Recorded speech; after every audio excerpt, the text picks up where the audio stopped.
Stoicism, a timeless philosophy that has been guiding individuals towards personal growth, resilience, and happiness for centuries. This comprehensive manual is designed to be your go-to resource, not only to understand the core principles and techniques of Stoicism, but also to apply them practically in your daily life. Whether you're looking to navigate the complexities of modern living, seeking to build resilience against life's challenges, or aspiring to craft your happiest dream life, this guide is tailored for you. At its heart, Stoicism teaches us the art of living in harmony with the natural order of the world, focusing on what we can control and letting go of what we can't. This guide breaks down these ancient teachings into simple, actionable steps that you can incorporate into your everyday life. From mastering your emotions to fostering a sense of detachment from external circumstances, we'll explore how the Stoics approached life's hurdles and how you can do the same. You'll learn about the key techniques used by Stoic philosophers like Marcus Aurelius, Seneca, and Epictetus, techniques such as journaling, mindfulness, and the dichotomy of control. More importantly, we'll show you how to apply these techniques in various situations, whether you're dealing with stress at work, personal loss, or the pursuit of personal goals. This guide aims to equip you with the tools not only to survive, but to thrive in the face of adversity. By integrating Stoic practices into your life, you'll develop a stronger, more resilient mindset that enables you to face any situation with calmness and clarity. You'll discover how to turn obstacles into opportunities, how to maintain your inner peace in chaos, and how to cultivate a life filled with joy, purpose, and contentment. Let's begin. There was no doubt in the Stoics' minds. It's not just a feeling to believe in yourself.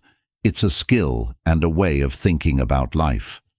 One clear fact about getting to know yourself is that how much you get done depends on how sure you are of yourself. If you don't believe in yourself, your goals and dreams can be taken away. Think about how often fear and doubt stop people with natural talent who are ready to do great things. First, let's talk about what it means to have confidence in yourself. It doesn't just happen. You have to get to know and accept yourself first. In Stoic thought, self-confidence comes from being aware of our good and bad traits and making the most of them. People have been telling us for a long time that real confidence comes from within, not from other people liking or praising us. The great Stoic philosopher Epictetus said we shouldn't worry about things we can't change. We should work on changing the things we can, like how we think, feel, and act. We are stronger and better able to handle hard times when we think this way. Being honest is another important part of having self-confidence. Being honest about who you are, what you stand for, and what you want is important. Living by your own rules instead of what other people think of you gives you a strong sense of inner peace and stability, which is important for having real confidence. To feel more secure, it's also helpful to think about and judge ourselves. When we look at ourselves, we can see what we need to work on and what we're proud of. We learn and grow all the time, which helps us know what we can do and get past our fears. A big part of having self-confidence is being strong when we mess up or fail. Stoicism says that we should see problems as chances to learn and get better. Instead of being afraid of our mistakes, we should accept them and learn from them. This makes us stronger and better prepared for what comes next. Last but not least, doing things boosts self-confidence. The Stoics said that it's not enough to think about ideas. You have to act on them. Try to live by these ideas every day by meeting your fears, being strong, and sticking to what you believe in. You'll gain real confidence that lasts. First, get to know yourself. Learn more about what it means to be aware of yourself. As your confidence grows, serious self-examination isn't just about judging yourself. It's about getting to the heart of who you are. Who you are is more important than what you can do. A famous Stoic thinker named Epictetus says we should really look at ourselves and figure out what our fears and reasons are. Being able to honestly and deeply understand yourself is the key to having real self-confidence. Think about how important it is to know yourself well. It's not enough to know your skills and flaws. You also need to understand how they fit with the things you stand for. Stoicism is based on the idea that you can only truly understand yourself when you look at how your thoughts, feelings, and deeds fit together. Your confidence is really high because of this game. What does this have to do with our everyday lives? Start by thinking about what you do first when things get tough. Think about whether I'm acting quickly or because it's what I really believe. You build your self-confidence when you act in ways that aren't scared or meant to show off, but because you know yourself and are being honest. Think before you act every day. Take a moment to ask yourself, is this really who I am and what I believe? You are being true to yourself and building your confidence every time you make a choice after giving it some thought. Remember that the first step to building confidence is to understand yourself. Being honest with yourself is the most important thing. It takes time and patience. You'll have to face some hard facts along the way, but you'll also learn new strengths and skills.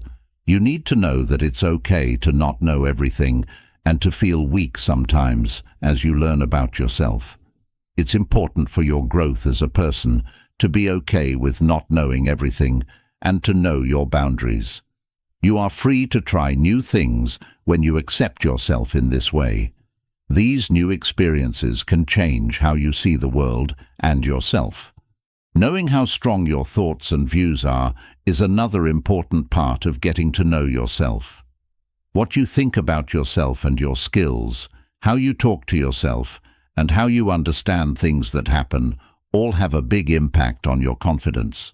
You can change how you think about yourself by talking to yourself more positively and asking yourself why you have worries about yourself. Being self-aware also means being aware of and accepting of your emotions. What makes you feel good and what scares you can tell you a lot.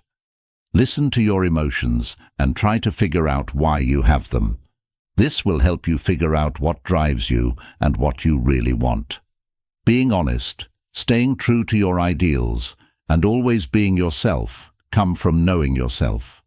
Sometimes this is hard, especially when other people want you to act a certain way. Still, being true to yourself makes you feel better about yourself and helps you build deeper, more honest relationships with other people. To sum up, the best way to build confidence is to know yourself well. You not only understand who you are better as you learn more about yourself, but you also see the world in a new way and get along better with others. You will become a better person with each step you take in this process. You should also know that some things can't be changed. One important idea in Stoicism is to think about what you can and cannot control. Truly having confidence that lasts is based on getting this right. It's not about giving up, it's about being okay with how things are. A famous Stoic thinker named Epictetus says that how we react to things is more important than what happens to us. It takes courage to accept what you can't do. Things like what other people do and what has already happened are out of your power. Accepting these limits gives you more energy and focus to work on the things you can change, like the things you do, say, and decide. First, look at what you do every day to build your inner power through acceptance. Pay attention to the times you feel helpless and angry. Ask yourself, am I trying to manage something I can't? Your inner will gets stronger when you think about things you can change. This makes you stronger, more flexible, and more sure of yourself. Finally, having real self-confidence means being aware of what you can and cannot handle. You become stronger and more flexible when you accept the things you can't change and work on the things you can. You also become calm, which shows that you have real confidence. Okay with what you can't change. That's the second thing Epictetus said: change what you can. You can feel more calm inside when you think this way. There is more peace when you accept the things you can't change and stop worrying about having to change everything. Being calm makes you think more about what you do and how you can make it better. It helps you deal with tough situations better. Not doing anything isn't really what it means to accept something. It means realizing that we can't change some things. We think about what we can do and what we're good at more now. We feel more in charge and independent when we adopt this mindset. It shows us that we can pick how to respond to things in life, even if we can't change them. This could mean letting go of anger from the past or worries about what's to come in real life. We can't change the past or know what will happen in the future, but what we do today can make our lives better.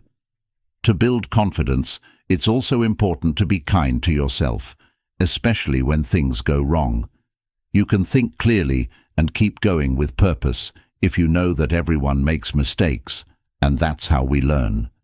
Accepting things helps you live a more honest life in the end. You'll have more energy to live by your beliefs and do what you love when you stop trying to control things you can't change. Being honest and having a clear goal makes life more interesting and satisfying, and confidence grows on its own. It's good to be okay with things you can't change and work on things you can. This will help you feel more secure. You should be aware of what you do and calm down knowing that you can't change everything, but how you respond. In this way, you not only gain confidence, but also knowledge and peace of mind, which makes your life better and more important. Third, being able to focus means avoiding everything else and giving attention to what's important. The Stoics say that what we think about a lot affects how good our life is. It's about making smart decisions about what to focus on and what to ignore. Aristotle said that the thoughts we have shape our lives. It takes practice and self-control to pay attention to what's important. It's hard to stay focused when there are so many things going on around us. This is where Stoic methods really help, because they teach your mind to ignore things that aren't important. You learn to keep your eyes on your real dreams and goals. Find out what's distracting you before you try to stay away from it. A lot of people worry too much, use social media too much, or try to make everyone happy. Once you know what they are, you can do something to lessen their effect. You could learn to say no to things that don't fit with your beliefs, or set times when you don't use technology. Not only that, but some activities can help you focus better. Like meditation can help you train your mind to pay attention to the present moment. Figure out what you need to do every day is another good idea. Want to know what the most important thing is that you need to do today? To stay focused on this makes everything you do more meaningful and boosts your confidence as you live your life the way you want to. Remember that attention isn't just a skill, it's how you live your life. If you focus on the important things and ignore the rest, you not only get more done, but you also feel calm, which is very important for being sure of yourself. That's how Stoics see how important it is to concentrate.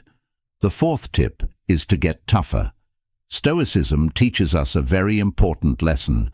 You are born tough, you learn to be tough. Stoic toughness is more than just getting through hard times. It means seeing problems as chances to make things better. Someone once said that how you handle bad things doesn't really show who you are, but how you handle them. Being calm means that you should always try to improve yourself.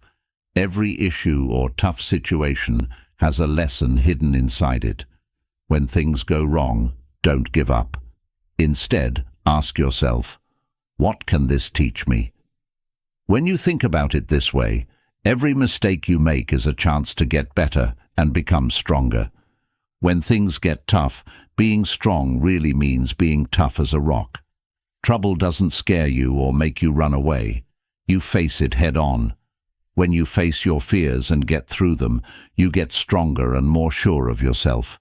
Remember that being tough isn't just about getting through tough times. It's also about finding the good in them. Every day can look different when you use perseverance. You might have to do something you've been putting off or deal with something big, like getting over a loss. Think like a Stoic. How you handle things is more important than what occasions you face.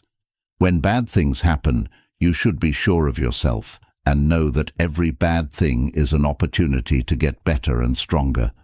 This is what it means to be Stoic, to turn problems and hard times into strengths and ways to move forward. If you stay strong, your confidence will grow even more. Accepting that life won't always be easy or fair is also part of being strong. It means knowing that we can get through hard times. It's not about giving up when we accept that hard times are a part of life and that we're strong enough to deal with them. Think about the long term instead of just worrying about today's problems if you want to be tough like a Stoic. You have to think about the future and see how these hard times can help you get better in the long run. Another great way to get stronger is to be thankful. Thoughts about what you have instead of what you don't have can help you stay upbeat even when things are tough. Being thankful changes the way you see problems so that you see them as chances to learn and get better. Being tougher gets better when you get help from other people and are part of a group. During hard times, it's very helpful to be with people who care about and understand you. These links not only make you feel better, but they also help you remember that you're not alone in your problems. Being tough as a Stoic is a promise to keep growing in the end. It means seeing every event, good or bad, as a chance to learn something new about yourself and the world around you. This way of thinking helps you enjoy the ups and downs of life, believing that you can handle and achieve no matter what. In conclusion, being tough is a great way to deal with things in life. When things get tough, we should face them, learn from them, and use them to get stronger and more sure of ourselves. Being strong and tough helps us not only get through hard times, but also get better, stronger, and more sure of ourselves. Fifth point, be more humble. It's easy to act too proud when you're trying to be sure of yourself, but having confidence doesn't mean being cocky. It is very important to be humble in Stoic thought. Being humble is one of the best traits a person can have. Epictetus said that you can't learn anything new if you think you already know everything. Being humble helps you learn, get better, and connect with other people in a real way. When you choose between humility and vanity, you're not picking between weakness and strength. You're choosing to understand your own limits and value the knowledge and worth of others. A humble person knows that they can always learn something new and get better, no matter how smart or skilled they are. Epictetus says that being humble doesn't mean putting yourself down. It means having a good view of yourself and realizing that you're not the most important person in the world. It can be hard to become more humble every day, especially when people care more about how things look than what they are. Listen more and talk less. Be open to what other people have to say, and know that you don't have to be right all the time. When you do well, let other people know. Remember that everyone you meet has been through things you haven't. When you become more humble, your confidence grows steadily and over time. People respect and look up to you more because you're more open, flexible, and interesting. Being truly humble not only makes you a better person, it also helps you connect with other people better. So try to be humble. That's the only way to gain real, deep confidence. To be humble, you have to be able to see and praise other people's wins and good points. This shows them that we value them and helps us see how each person brings something unique and important to the table. This helps us value how different people are and how their success doesn't make someone else's less important. When we are humble, we recognize that we don't know everything and that we may need help from people who do. It means you're strong, not weak. We can grow and improve our ties with others if we are willing to learn from them and work together. Being humble also means taking a moment to consider what we did, admitting when we were wrong, and trying to make things right. It's very important for getting better. When we know our skills and flaws, we can build real confidence with this kind of honest self-check. Being grateful for what we have, our friends and family, and the chances we get, is part of being humble. It helps us pay attention to what's important. Being thankful keeps us connected to the world and to each other, making us feel like we're a part of something bigger. To sum up, one of the most important Stoic traits for building strong, long-lasting confidence is humility. To always learn from other people and our surroundings, to treat people with respect and honesty, and to value ourselves without thinking too highly of ourselves are all good things. Being more humble makes us better people and the world a better place to live by showing more care, respect, and connection. Sixth point, know what you believe and live by it. Real, long-lasting confidence comes from living in a way that supports the things you believe in. You need to live by your beliefs every day, not just know them.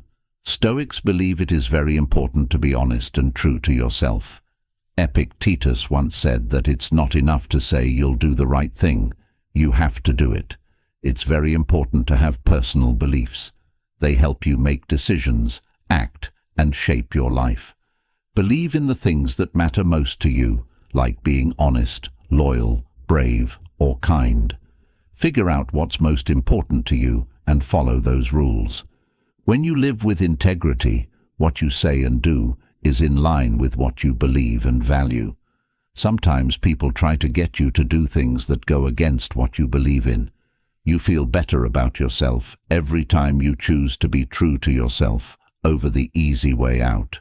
You show yourself that what you believe is true and important to you. Start with small changes in your daily life to make sure what you do matches what you believe is right. If you value honesty, you should always tell the truth, even if it's tough. Feel good about being kind. Do good things for other people, even if no one sees. You can become the person you want to be by doing these little good things every day. Always keep in mind that living by your beliefs is a process, not a destination.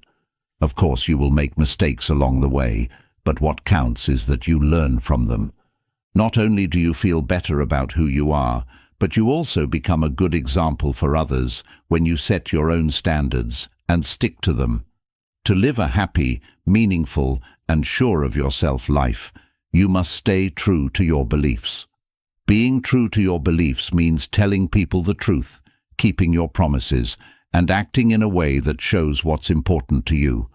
Being honest about what you think not only makes you feel better, but it also builds trust in other people. To live by your beliefs, you have to take responsibility for what you do and the things that happen because of it. When you own up to your mistakes and make things right, you show that you care about your values.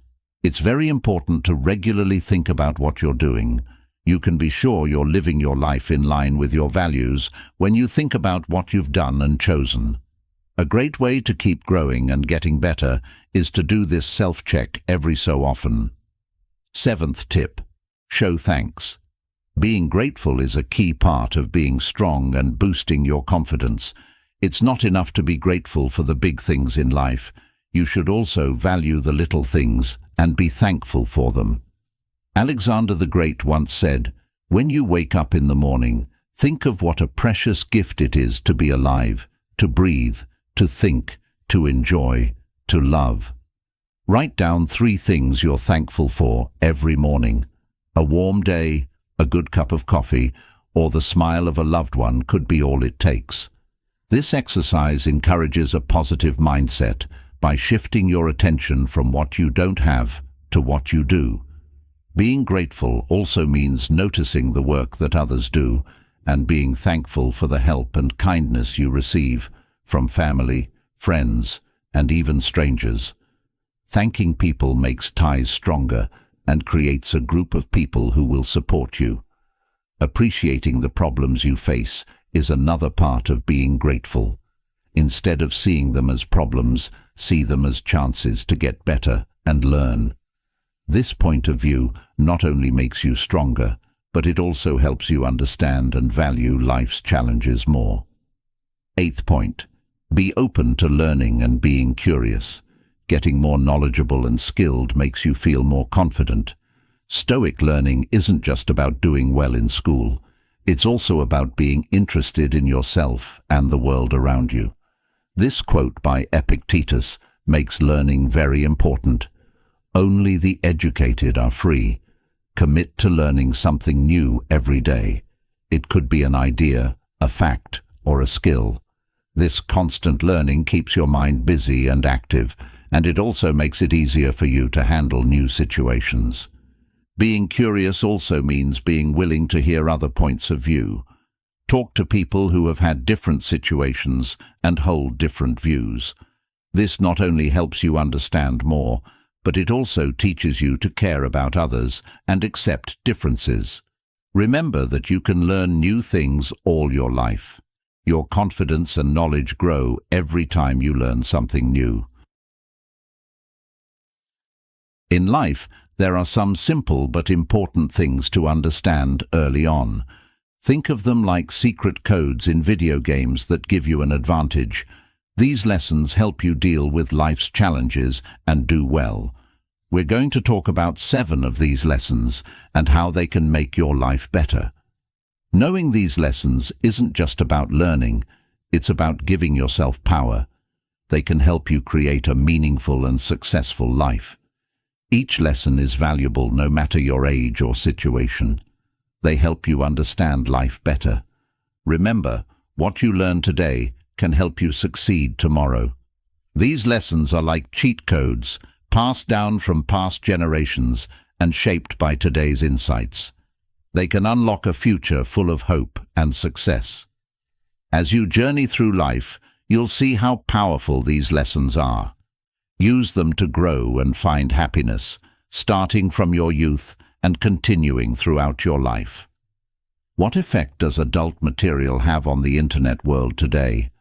Online adult entertainment is easier to get to than ever before, thanks to sites like Pornhub, TikTok, Instagram, and OnlyFans.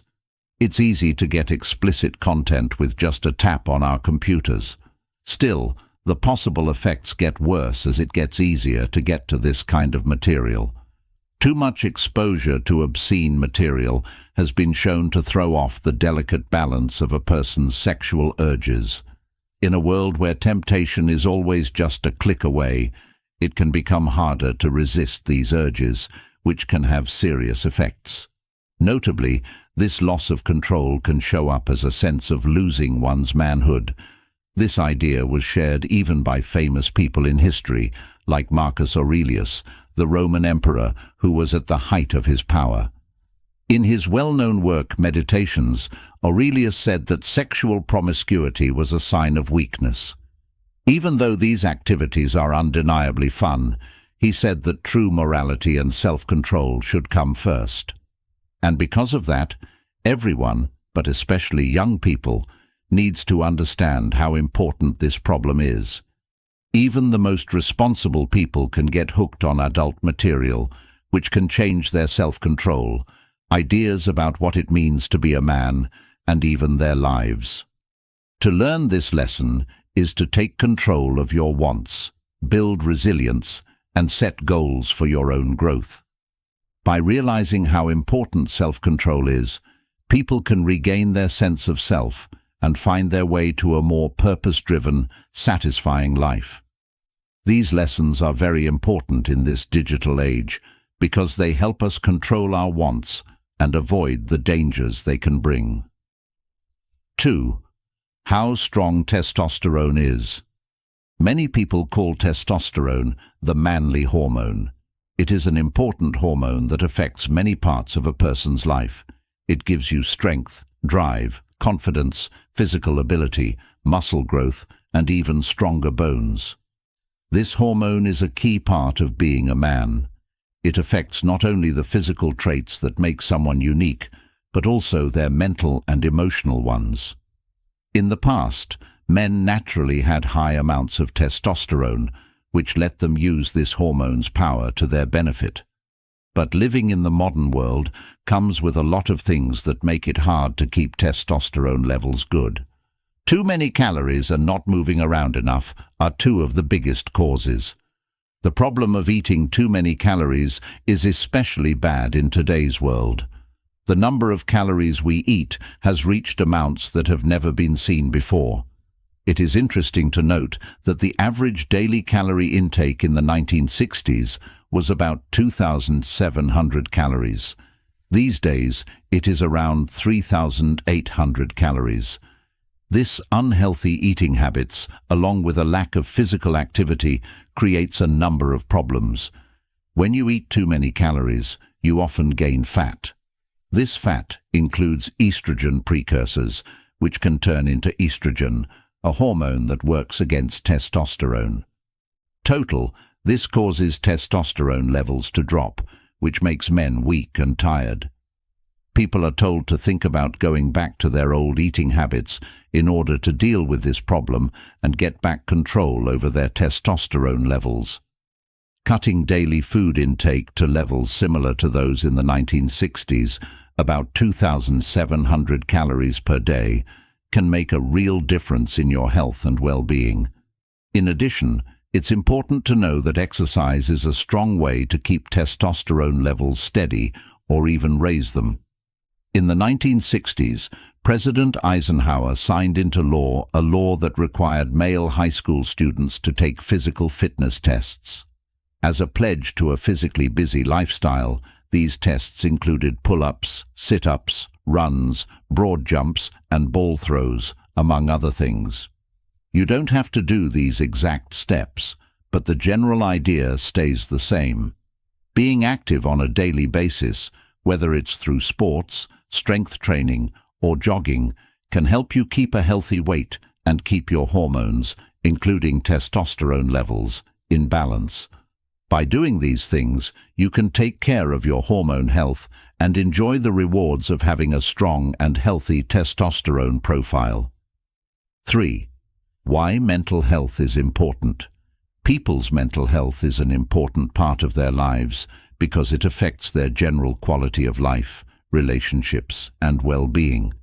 But it's an important part of our lives that we ignore, downplay, or ignore without giving it much thought, which could have very bad results. There is a worrying trend going on right now. The number of suicides is going up. This scary increase shows how important it is to deal with mental health problems right away.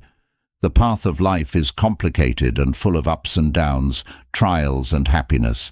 It's a journey that everyone goes on, and sometimes the road can be full of problems that seem impossible to solve.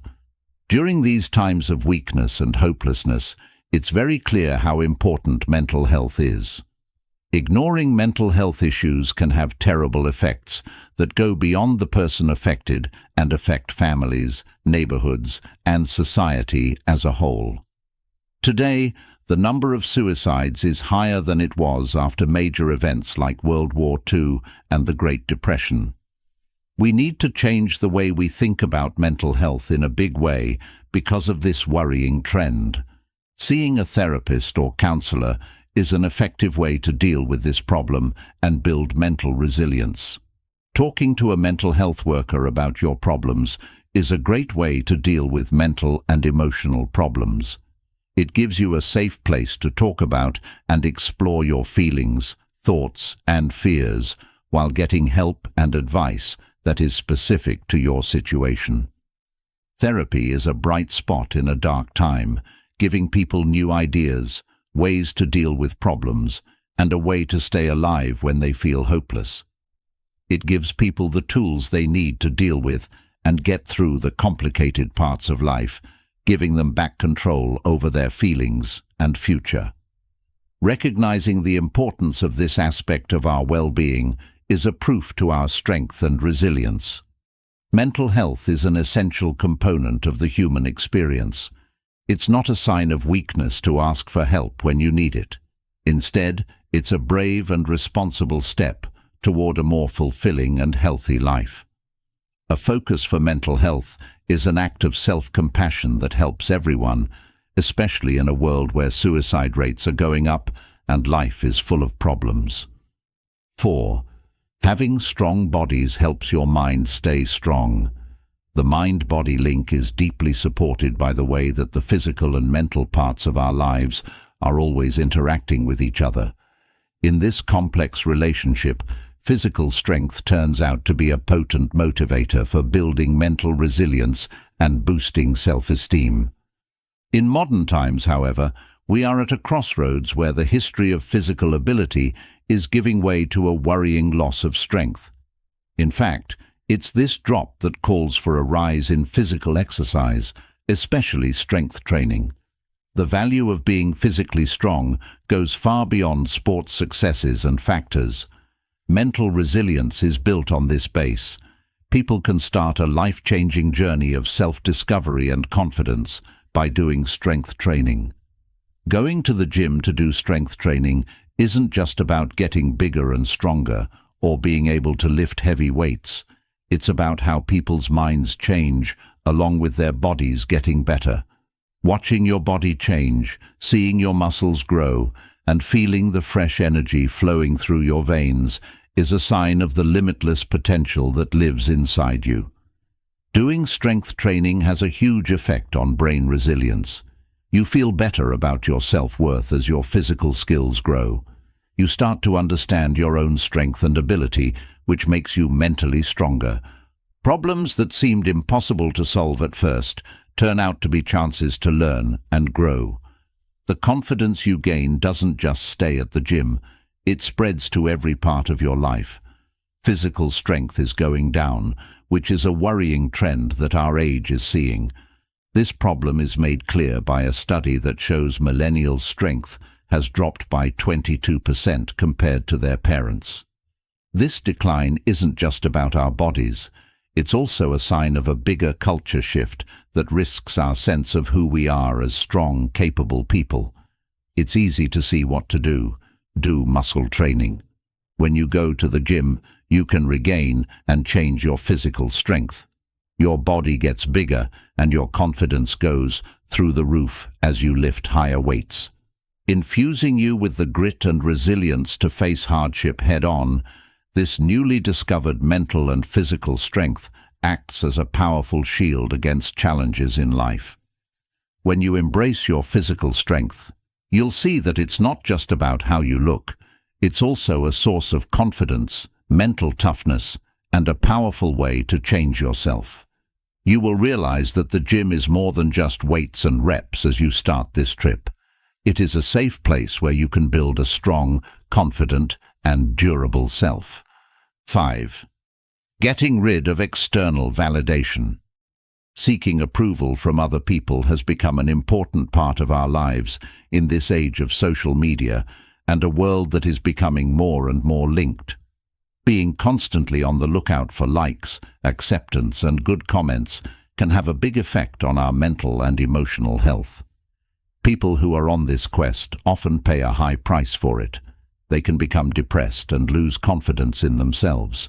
It's impossible to deny the appeal of outside approval, especially on social media sites. The likes, comments, and shares are digital signs that show people think we're good and popular. But as this outward approval becomes more and more important to our sense of self-worth, it can slowly take away our independence and confidence. This change makes it so that our emotions and self-esteem are affected by the whims of a digital audience that changes all the time. In this situation, trying to get approval from others can create bad outcomes. It could cause thoughts of not being good enough, fear, and even sadness over time. The constant need for praise can make it hard to see our own worth, separating our sense of self-worth from the unpredictable waves of social media feedback. We need to change how we relate to external feedback in order to find an answer. We don't have to desperately seek it from other people. Instead, we can try to make more content and consume less.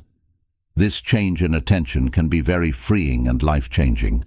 We can easily share our ideas, skills, and innovation when we make material. It gives us a chance to be proud of who we are and share our unique points of view with the world, without expecting instant approval from others. Making something, like writing, art, or any other form of self-expression, is a strong way to grow as a person and feel more confident in your own worth. Also, limiting the amount of content you watch, especially content that reinforces unrealistic standards or encourages damaging comparisons, can make you feel much better about your own self-perception. We can protect ourselves from the negative effects of social comparison by choosing the content we see online that educates, motivates, and encourages us. By lowering the amount of external support we receive, we regain control of our self-esteem and realize that our worth is not based on the digital praise of others. By making things instead of just buying them, we not only break the cycle of needing approval from other people, but we also find out how unique and valuable we really are. 6. The effects of playing video games. Too much. Video games are a popular and fun way to pass the time in this digital world. As soon as this form of pleasure turns into an all-consuming addiction, it can have very negative effects on a person's health. When people play video games too much, it can set off a chain of bad things that happen in real life as well. One of the most obvious effects of playing video games too much is that it can make you fat. People who spend a lot of time in front of screens and don't move around much tend to eat too many calories and not do enough physical exercise.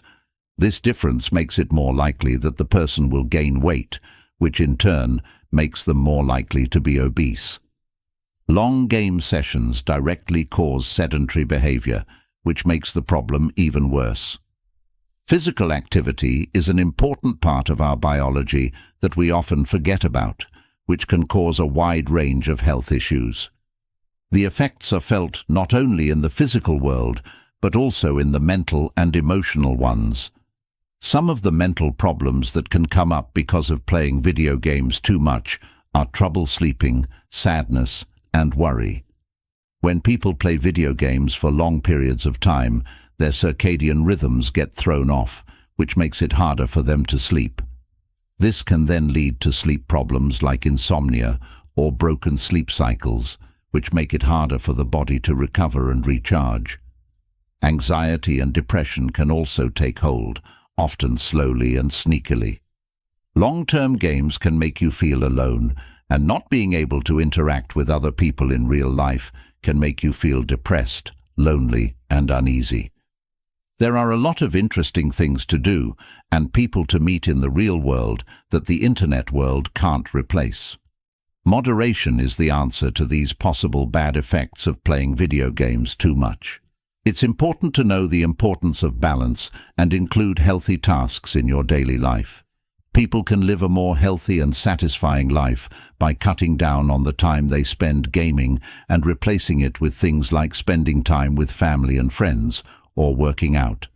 People can enjoy video games as a form of fun without giving in to their bad effects if they do it in moderation.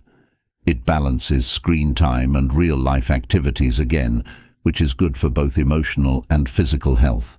When people change their goals, they can live a better and more fulfilling life, where the draw of virtual worlds doesn't take away from the huge potential of the real world.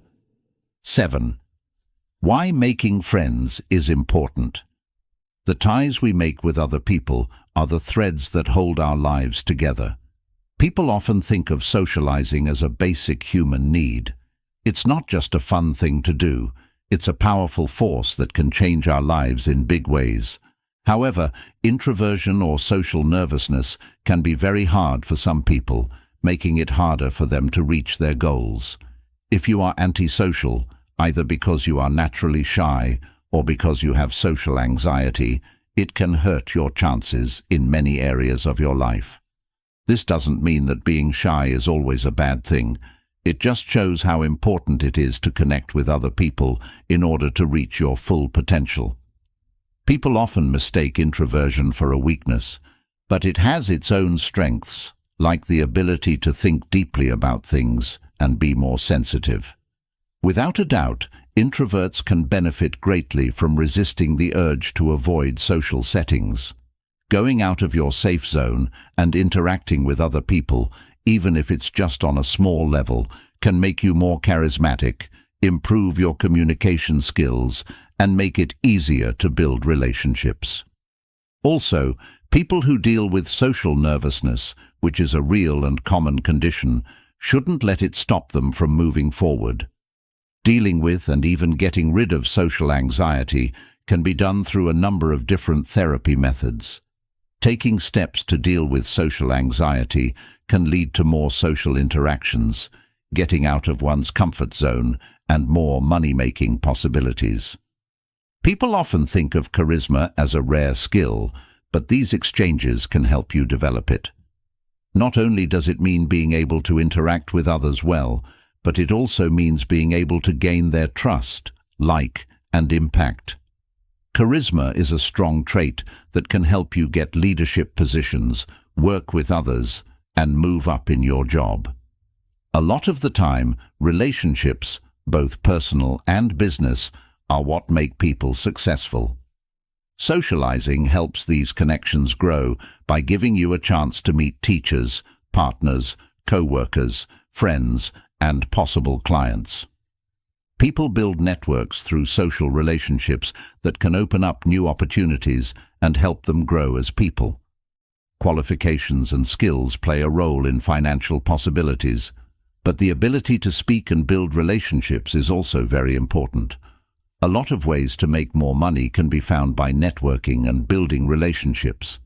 In the big picture, being antisocial doesn't have to be an impossible problem. There is a way to deal with this problem, and when it is solved, it can lead to personal and career success. The power of socializing doesn't come from changing who you are, but from using the possibility of links with other people. Getting involved with other people can lead to a happier, more successful, and more socially rewarding life full of chances and endless personal growth. Over the course of our lives, we've learned a lot of important lessons, each with its own meaning. From the effects of adult content to the strength of testosterone, from the importance of mental health to the importance of physical strength, from the effects of too much gaming to the importance of making friends. These lessons have shown me the way to personal growth, success, and resilience. As we come to the end of this study, keep in mind that life is a moving game, and that these insights are your trick codes, your secret ways to get through its turns and curves. You won't be successful because of just one lesson, but because of all of these. Seeking knowledge, balance, and personal growth is something that you do for the rest of your life. On your trip, remember that you have the power to choose and the strength to know yourself. Look for ways to turn problems into learning experiences and failures into chances to make things right. Focus on your health, build up your resilience, and take care of your relationships. You can reach your full potential and live a life full of meaning, satisfaction, and personal growth if you firmly apply these lessons to your daily life. You will find your own way to success, and these ideas will help you get there. So let this be the start of your journey to become the best person you can be.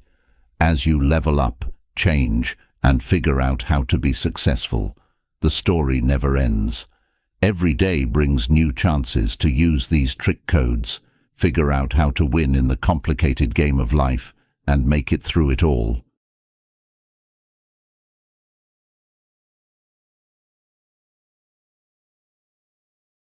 We will learn about 9 types of people who might not deserve your trust and respect in this part of our journey to our dream life.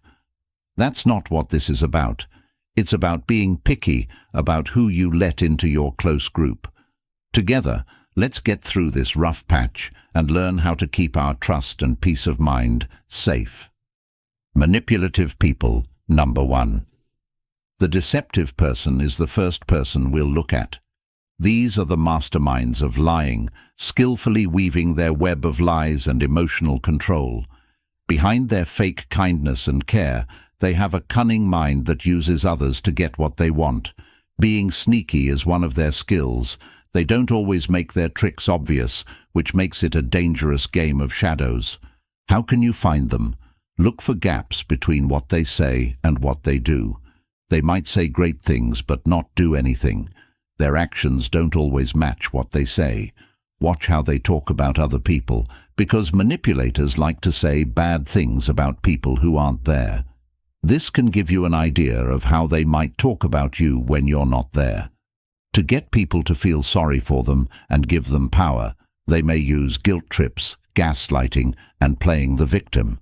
They are good at using facts and events in ways that help them, which can make you question what you think you know. Remember that trust is a valuable thing that is always at risk when it comes to manipulators. Their effects go beyond just being disappointing. Being around them for a long time can cause emotional and mental problems. It's very important to follow your gut. If you always feel tired, unappreciated, or confused after talking to someone, it could be a sign that they are trying to control you. Setting clear limits is important when working with people who try to control you. Make it clear what is and isn't okay to do in your relationships.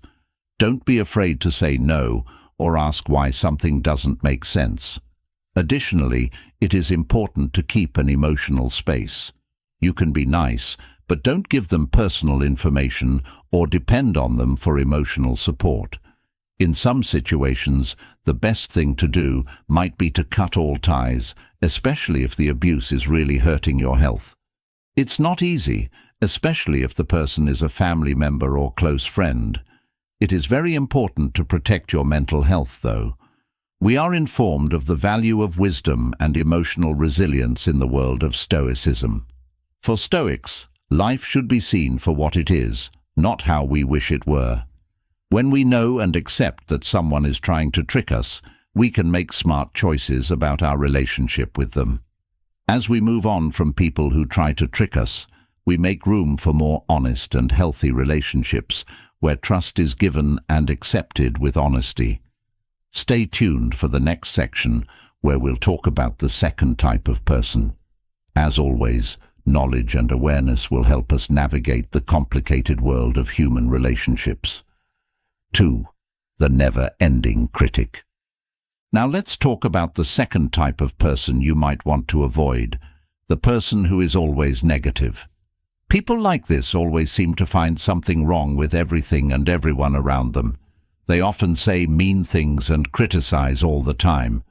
They are always looking at everything, whether it's your decisions, your dreams, or even small things.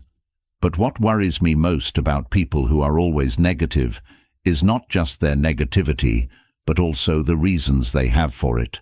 Most of the time when they criticize someone, it's not really about them, but about how insecure they are.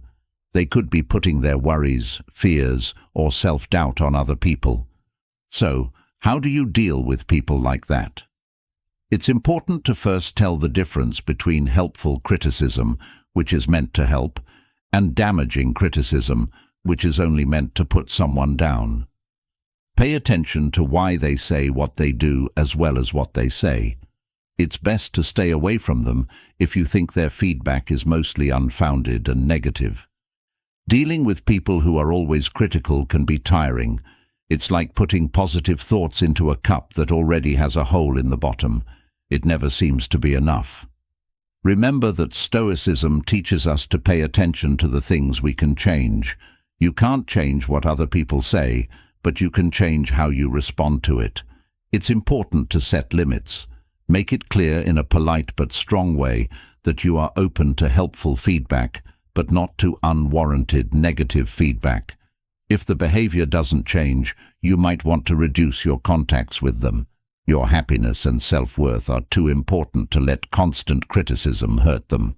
The constant reviewer teaches us a lot about resilience and self-respect. You can keep your inner peace by deciding not to take their bad moods into yourself. As our research goes on, Let's be smart enough to know what feedback to take to heart and what to blow off like the wind. We'll now talk about the third type of person as we continue our journey toward understanding and quiet knowledge. 3. The friend for nice weather.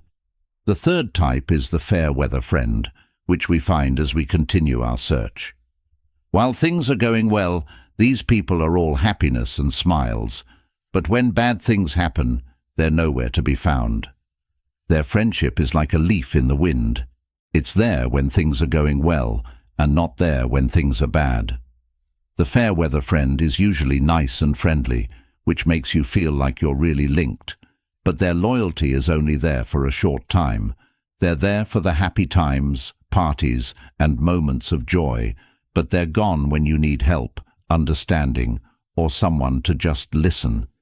It can be hard to tell who your fair weather friends are, especially when things are going well. You should pay attention to how they react when you tell them about your problems or ask for their help.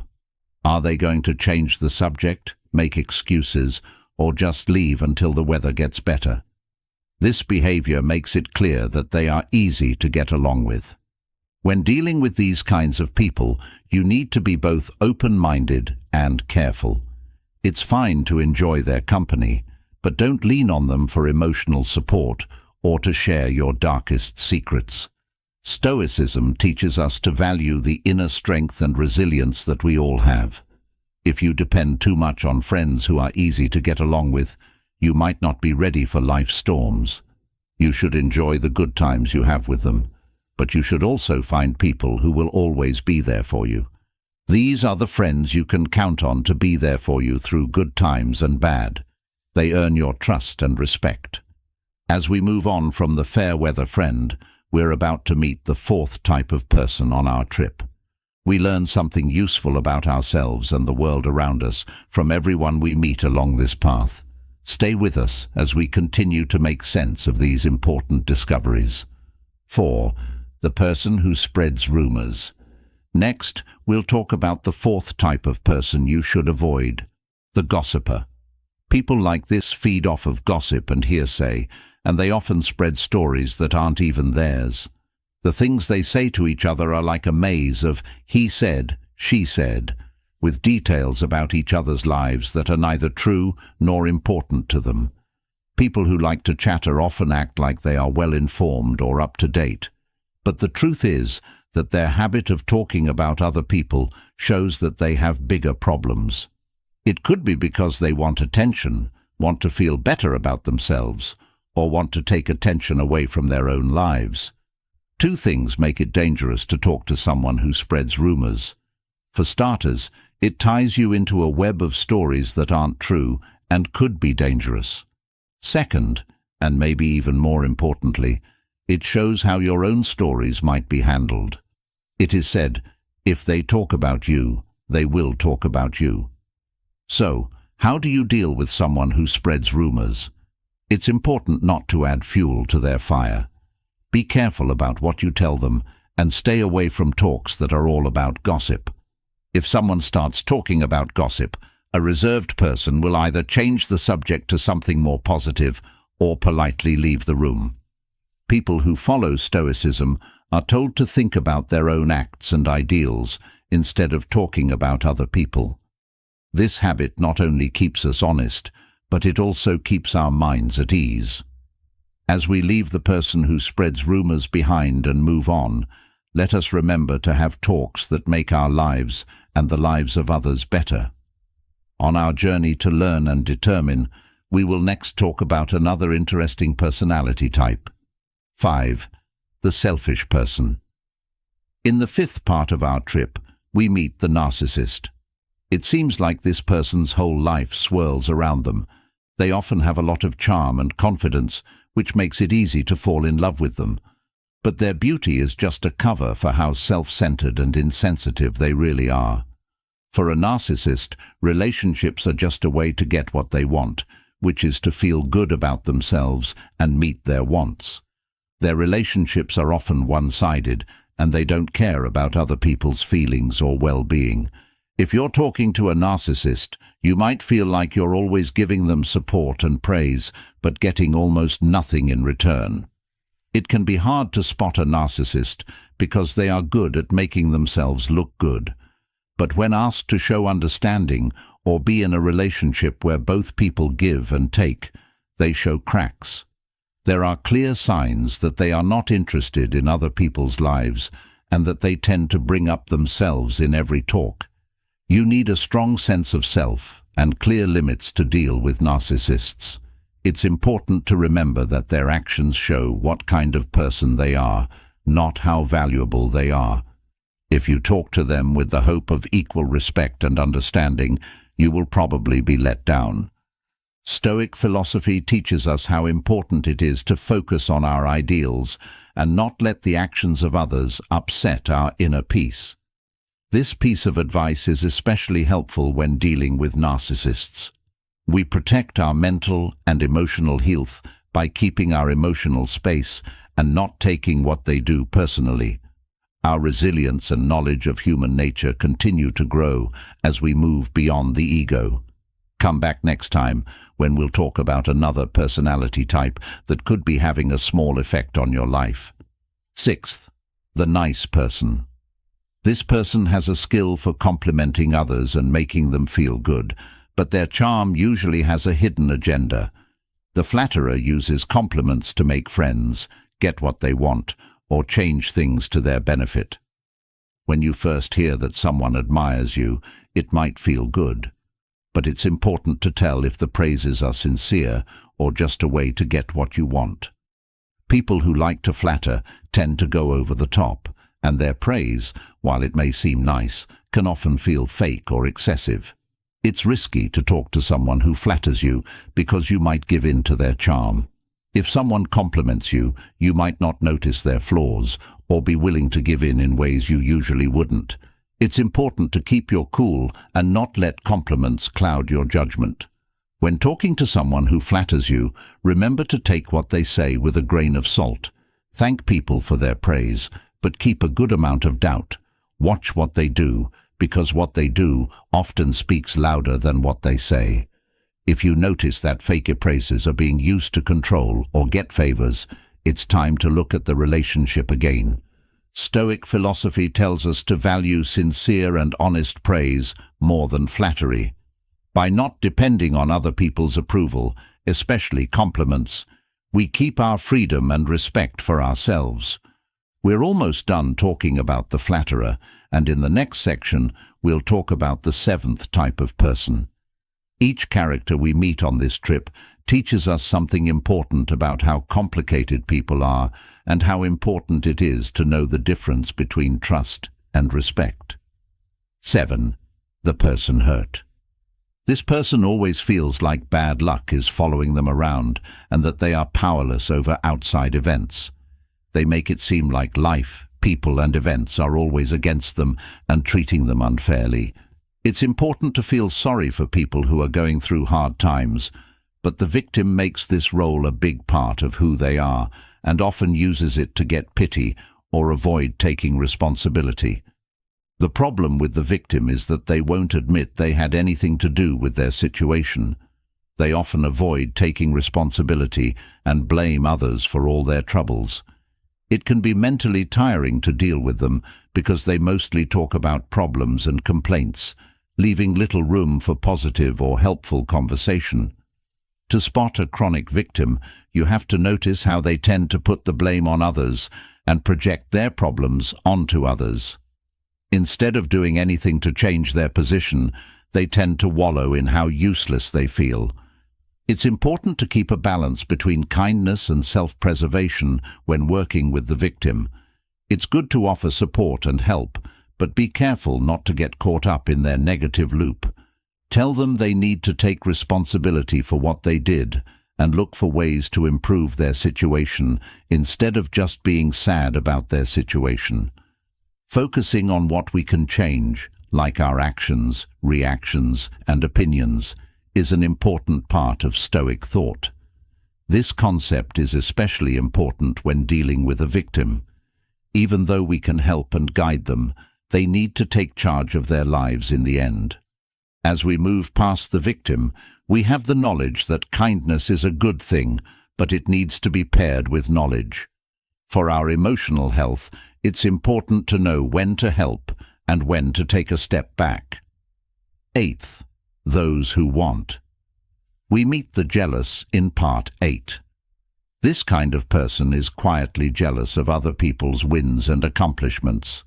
On the outside, they may seem helpful, but deep down, they are often dealing with jealousy and feelings of not being good enough. Because envy is a mild feeling that doesn't always show itself, it is one of the hardest traits to spot. The person who is jealous might praise you in a sneaky way or play down what you've done. They may also act passive-aggressively or try to find ways to bring down your successes out of envy. It can be hard to spot envy because it often goes unnoticed when someone seems friendly or impressed. Watch how they respond when you do well or share good news. Do their compliments seem genuine, or do they always seem to add a bad tone? Do they often talk about how better their work is than yours? Dealing with people who are jealous takes patience and a strong sense of self-worth. Don't let their jealousy make you feel bad about what you've done or bring you down. Enjoy your wins, but be careful about who you tell about them. Even though you might want to tell someone who is jealous about your good news, it might be better to keep it to yourself. Stoics tell us to stay focused on our road and not let other people's bad feelings affect us. We protect our mental and emotional health by keeping our emotional space and not taking what they do personally. As we come to the end of our talk about the jealous, we get ready to talk about the 9th and final type. Each personality type we've looked at has taught us something about how people act and how important it is to pick our friends and family carefully. 9. Who judges? We have now reached part 9, the last part of our study. It is about judging. One thing that defines this person is their tendency to judge others quickly and harshly. They often have strong opinions about the world and don't like people who have different ideas or ways of living. People who are critical quickly name, judge, and dismiss others without trying to see things from their point of view. It can be hard to deal with people who are critical because their sharp criticisms are often lacking in humanity and understanding. They might think their way of thinking is the only right one because they have a moral or intellectual superiority complex. Their judgments are not just their thoughts. They are statements that can have an effect on people's relationships and the way society works. To spot someone who is critical, look for signs that their views are rigid and they aren't willing to listen to other points of view. They usually don't want to have a real conversation and would rather force their ideas on other people. It is important to stay true to your beliefs and not let the critical change them when you are around them. Hold on to what you believe and stay out of pointless arguments. The important thing is to accept what they think without taking it personally. You can respectfully agree to disagree without getting too close. Stoic philosophy tells us how important it is to build our character and make decisions based on reason, kindness, and understanding. People tell us to keep an open mind and see the value in different points of view. This way of thinking helps us deal with people who judge us without letting their narrow views affect us. Before we end our series on the 9 types of people you might not want to trust and respect, it's important to keep in mind that we're not here to judge. It's more about being aware of the people we let into our lives and making smart choices about them. Every one of these personality types teaches us something useful about people and how important it is to surround ourselves with positive, helpful, and open-minded people. Thanks for coming along on this interesting trip through the complicated world of relationships. Let's use the knowledge and wisdom we've learned to have better relationships with other people. Remember that the relationships we have a big impact on our happiness and health. Picking carefully who we trust and respect isn't just a way to keep ourselves safe. It's also a way to build a life full of real ties and good times. Let's accept the strength that comes from knowing ourselves and others well in the spirit of Stoicism, the value of true understanding, and the power of emotional resilience. As time goes on, let's use these ideas to build deeper, more important relationships that make our lives and the lives of those around us better. Did you know that most of us watch more Netflix than we think about how much we're worth in relationships? It's crazy, right? It's important to know your worth, but it's not enough to just feel good. It's about changing how people see and treat you. Being able to date like this is like having an ability, but a lot of us don't know we have it. I'm not talking about those overused self-help phrases. I'm getting into something real and honest. It's about seeing your worth from a point of view that has stood the test of time. Stoicism. Yes, Stoicism. You heard me. This old theory isn't just about not feeling anything or putting up with pain. Knowing what's important in life, especially in relationships, is what it's all about. Allow me to show you how to become more calm in order to find out what you're really worth in a relationship. Trust me, this isn't normal relationship advice. It has to do with giving yourself power in ways you might not have thought possible. Let's find out how to make your love life more satisfying, respectful, and powerful. Watch out, because this will change everything. Know how much you're worth. I know what you're thinking. No, not another self-love speech. You might think this is just another look in the mirror and say you're awesome spiel, but bear with me. How does being silent help you know what you're worth in relationships? In fact, a lot. Focusing on what we can control was important to the Stoics, and guess what? You are in charge of your own sense of self-worth. It doesn't matter how many Instagram likes you have or who swipes right on you. It has to do with how you see and respect yourself. Consider this. Picture yourself as a gem. Is it true that not everyone knows how much a rare rock is worth? Some people might not even notice what it is as they walk by. That doesn't change how much the gem is worth, though. It's still expensive, rare, and one of a kind. You are that. If someone doesn't see how valuable you are, that doesn't make you less valuable. Let's get down to business. We've all been turned down and felt like we weren't good enough, especially in this world where everyone seems to be living their best life. And now for the silent twist. Your worth doesn't depend on what other people think of you.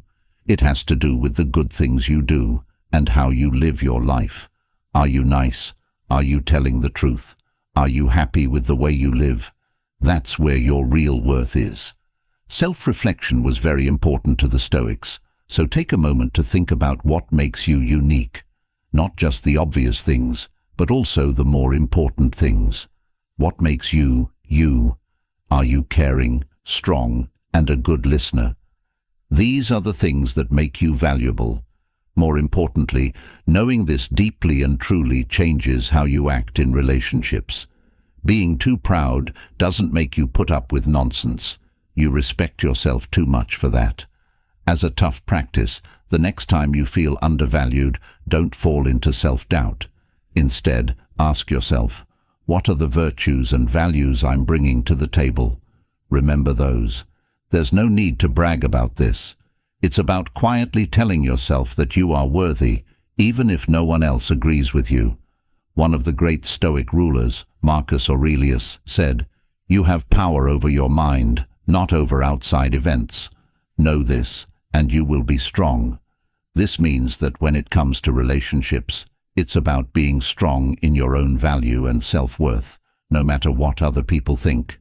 Remember that you don't just know your worth once. It's a process, a trip, something you grow and develop. It means telling yourself every day that you are important for who you are, not what other people think of you. Step 2. Treat yourself with respect. Now, before you think of a Stoic as this serious, unflappable person from the past, let me clear the air. Stoicism isn't about hiding your feelings or not caring about anything. It's about knowing what needs your attention and what doesn't. Also, guess what? Your energy should go to how you present yourself. In relationships, let's talk about what it means to treat yourself with respect. Do you know how sometimes we try so hard to please someone that we lose your own identity? We do things like dress and talk in a certain way to get likes. That being said, our stern knowledge tells us that your worth isn't in the things you wear or the cool places you hang out. It shows in how you act, what you do, and the choices you make. Imagine that you are in a coffee shop and see a couple on a date. One person is bright and trying too hard to impress, while the other person is just confident without being over the top. Who do you think makes an impact that lasts? That person must be real, right? That's the power of taking care of yourself with respect. Being honest and having self-respect were very important to the Stoics. In the current world of dating, how does that work? The answer is simple. Be yourself without shame. Own the fact that you get really excited about books. If you're really interested in something, show it. It's not about trying to be someone you're not. It's about being happy and sure of yourself, knowing that you're good enough just the way you are. Taking care of yourself is another important thing. The way you treat yourself determines how other people will treat you. What will happen if you keep putting yourself down? People should feel free to do the same thing to you. It's like Epictetus, another great Stoic philosopher, said, "It's not what happens to you, but how you react to it that matters." In the context of relationships, it's not just about how you look or what you say.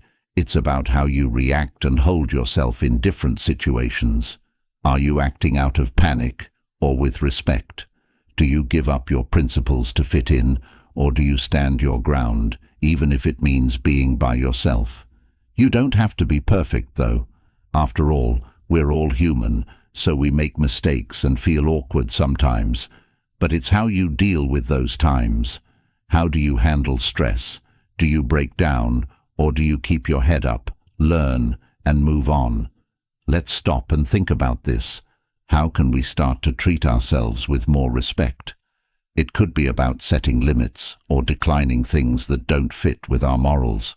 Also, maybe all we need to do is be a little nicer and more respectful to ourselves. When you start to respect yourself, the world starts to do the same. 3. Limit who can see it. I know this may sound old-fashioned or even strict at first, but listen to me. It's not about being hard to get.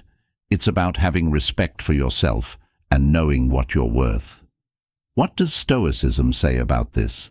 Stoicism shows us how to be self-disciplined and in charge, but not in a stiff, sad way.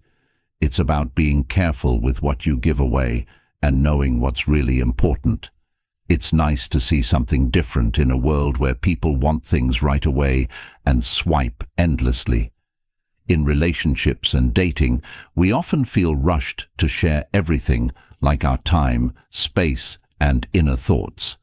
However, the Stoics would tell us to take a step back. Why? Because it's natural for things that are easy to get to lose their value over time. What's the point of being mysterious, deep, and exciting if you're always available and say yes to everything?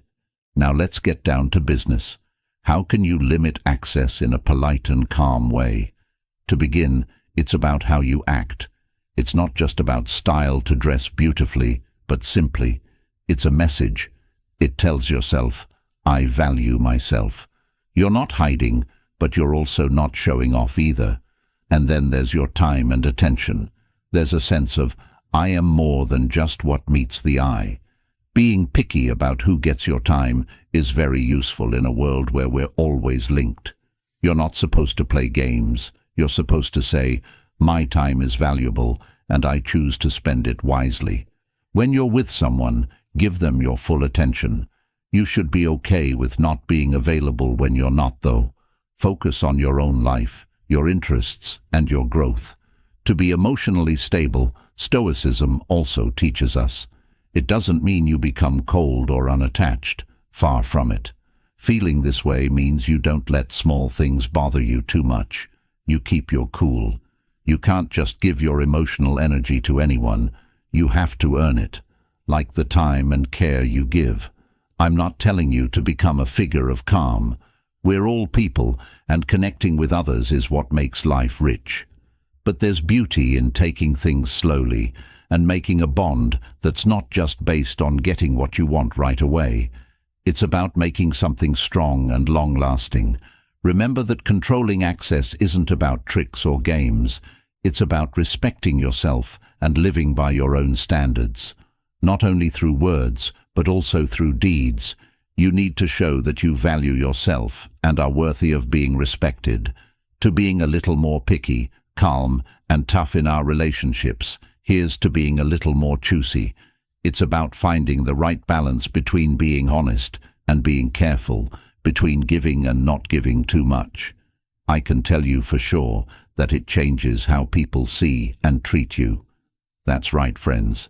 Let's value ourselves and be a little more like the Stoics when we're dating today. 4. Show rules instead of telling them. As you can see, Stoicism puts a lot of weight on actions rather than words. Show me, don't tell me, was a big idea for the Stoics, and it's a great way to think about putting limits in relationships. Someone can hear you say what your limits are, but it's a whole other thing to show them through your deeds. Think about it this way. Anyone can say, "I won't stand for bad treatment," but the moment of truth comes when you have to deal with it. Do you stick to your limits, or do you let them slip?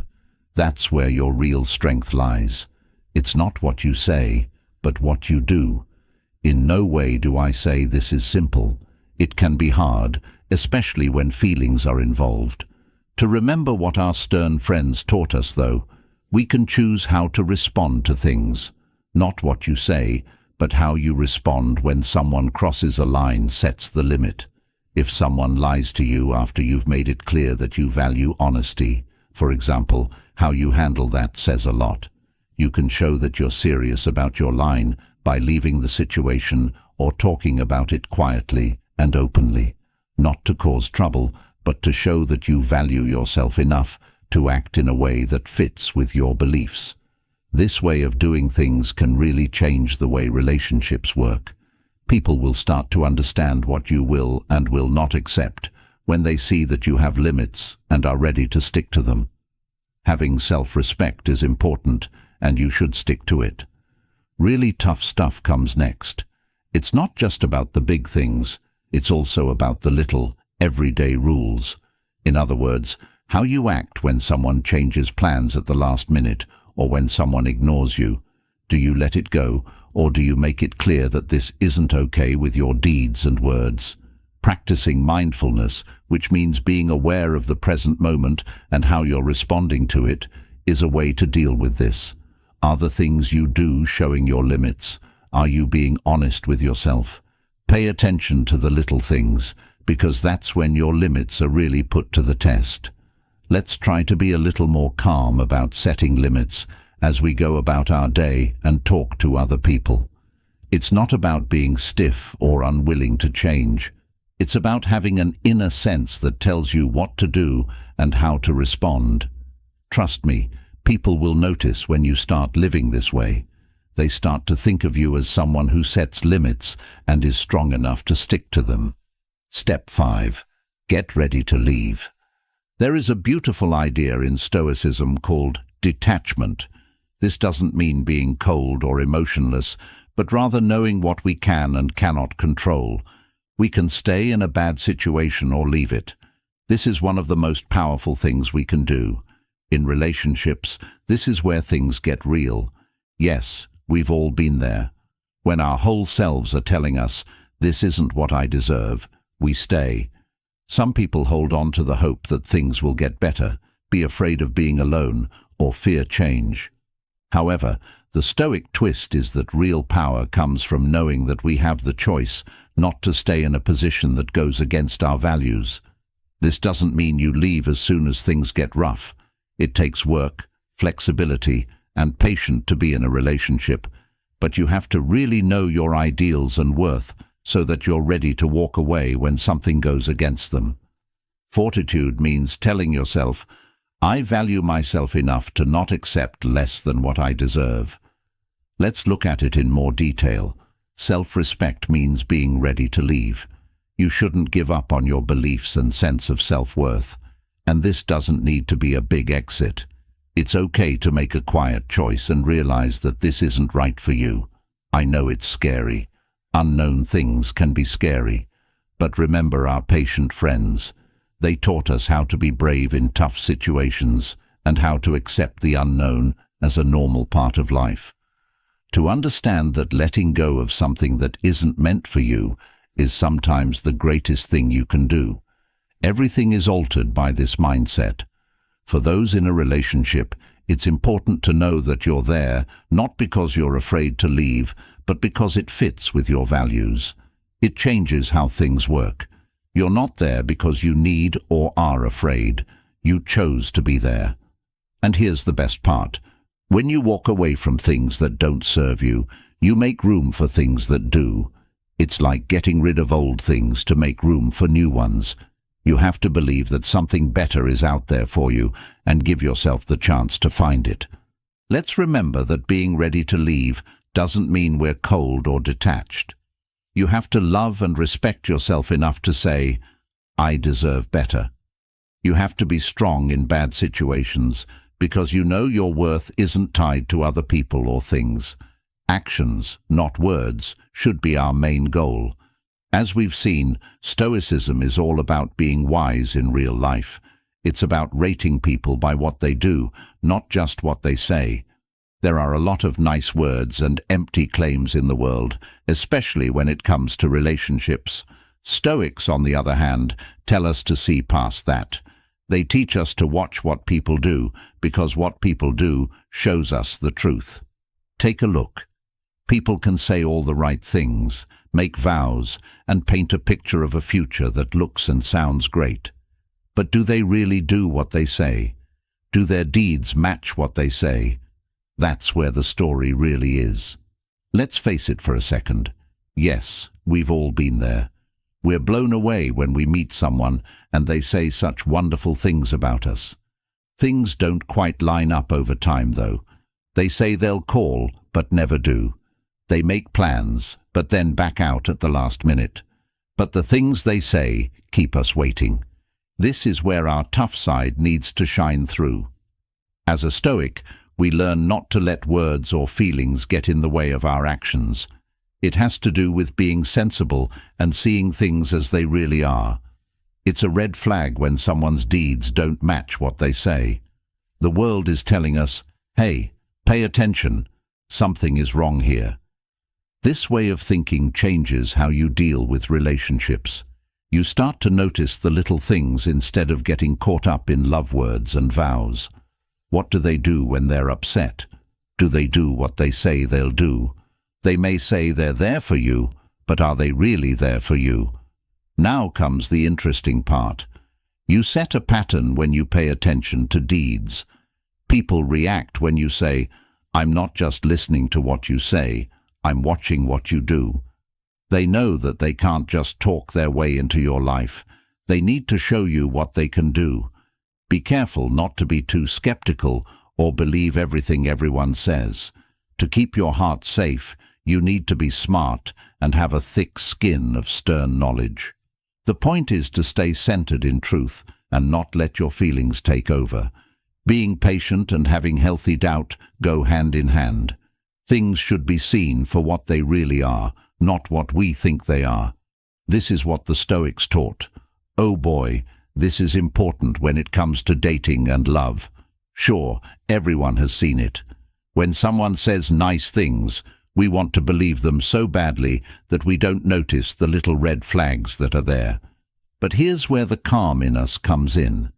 Having a good amount of doubt is like having superpowers. Being grounded and not believing everything you see doesn't mean you're negative or pessimistic. People should watch, ask questions, and not jump in without giving it some thought. Let's draw something.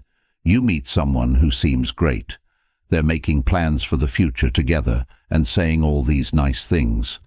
It's only been a few weeks, though. Says your cautious, stern side, slow down. Let's see if their actions match up with their words. Let's see how things unfold. It's like a reality check, making sure you don't get too caught up in the romance and forget to keep your feet on the ground. Now, this doubt isn't meant to question the other person all the time or question everything they do. It's more about being aware.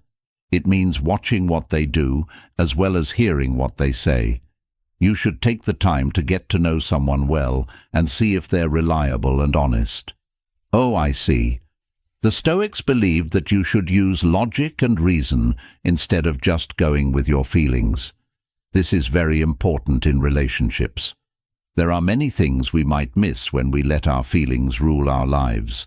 But when we mix those feelings with some doubt and reason, we can see things more clearly.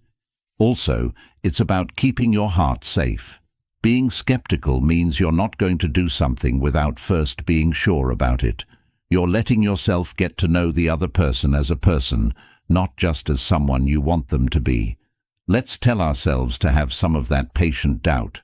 It's about being smart, paying attention, and not going too far. It's about caring for our hearts and ourselves.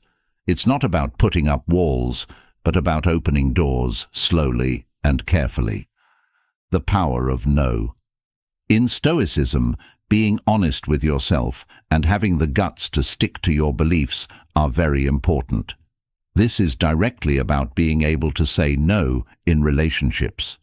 You should know what you believe in and not be afraid to stick to it, even if it means upsetting some people. Let's draw a picture. You're seeing someone and they make a suggestion that you don't agree with. It could be going too fast, or it could be going against your values in some way. The simple way, you should just go along with it, right? But this is where you need to be more patient. It shows respect for yourself, your beliefs, and your limits to say no in these situations. Not that I think this is easy. It can be really tough, especially if you like the person. That voice in the back of your mind will always ask, but what if this turns them off? But friend, this is where we need to be brave. Stoicism teaches us how to be brave, not just when we face problems in the outside world, but also when we face problems inside ourselves. It takes self-respect to say no. You should show that you care about yourself enough to not settle for less than what you earn.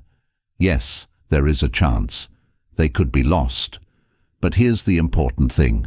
If turning down an offer that goes against your morals makes someone leave, then maybe that person wasn't right for you in the first place. This way of doing things can really change how a friendship works. People change their minds when they see that you're not afraid to say no, and that you're not only there to please them at the cost of your own values. It shows that you respect yourself and value yourself. And I have to say, that looks good. One more Stoic twist. Saying no isn't just about setting limits with other people. It's also about being honest with yourself. It's about being clear about what you need and want in a relationship and not giving in to those things. It means not letting the fear of being alone make you do things that aren't good for you. It's okay to say no, let's do that again. It's not only okay, it's important. Much like what the Stoics told us, it's about being honest and having a good life. Building relationships on trust and real connection, not fear and giving in, is what it's all about. Don't chase. We can see how this fits in perfectly with everything we've been talking about when we look at it through our stern view.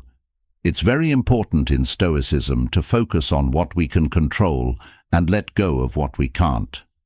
When it comes to relationships, this concept is very important. To understand that running after someone who is pulling away is not only pointless, but also goes against what we believe in and what we're worth. Let's say you're seeing someone and things are going well. Then they start to move away. Let me tell you something. We've all felt that urge to run after them and try to close the gap. But this is where our stern lessons come in handy. If you ask the Stoics, why are you chasing? What can you control here? The answer is your pride, your peace of mind, and your honor. It's impossible to hold on to someone who is pulling away. It doesn't work and makes you feel empty. Instead, being silent means being sure of your own worth. Let someone move away from you if they want to. Realizing that you can't change how someone else thinks or acts is what it means. It's not about being cold or unsympathetic. Let's be honest. It's not easy. It takes a lot of strength to not chase or give in to that urge. Having faith that someone will be with you if they really want to is more important. It's about not lowering your worth based on what other people do or don't do. You're telling yourself, I am worthy, and if you don't see that, someone else will. Everything is altered by this mindset. It gives you back the power. You're no longer subject to someone else's mood swings. You're in charge of your own feelings and decisions. It gives you power, and to be honest, it frees you. It's amazing what happens when you stop chasing and start focused on yourself, your life, and your growth. People who are pulled to your strength, confidence, and self-respect will come to you. This is like giving a message that says, I know I'm worth it.